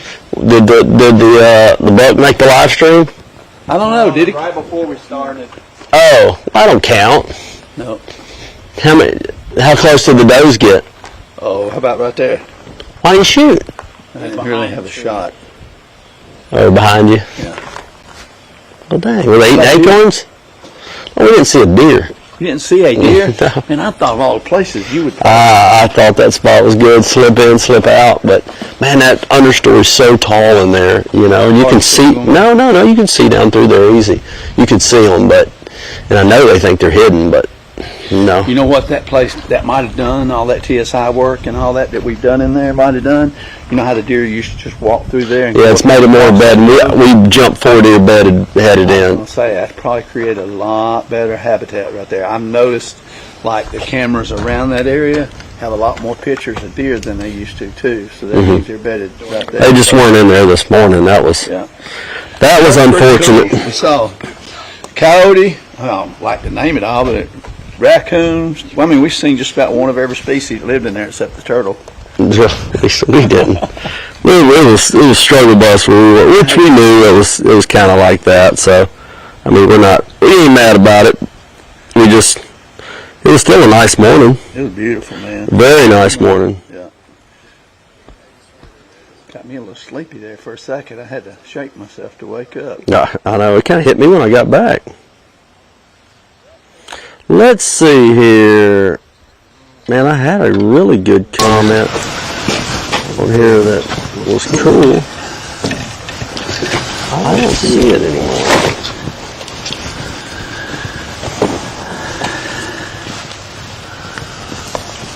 What about you, Cole? How many snacks do you eat? 0. 0? But how many snacks do you eat? We don't have no snacks in this house, so I had 0 too. Somebody forgot. What are your donuts you had? Somebody forgot to buy the snacks.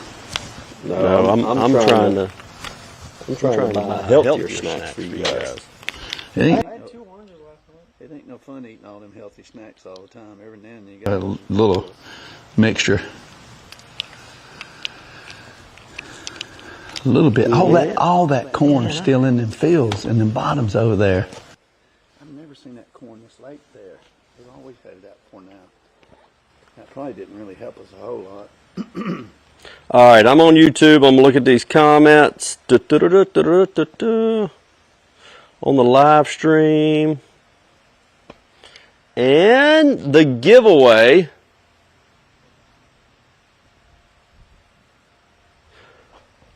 is going to go to Brian Kolzak.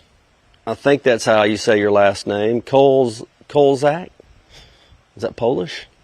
Brian, you are the winner of the Native Nurseries blight-resistant 6-pack of chestnut trees. So hit us up, message us on Facebook, Instagram, and we'll get it over to you. We appreciate y'all playing along this morning.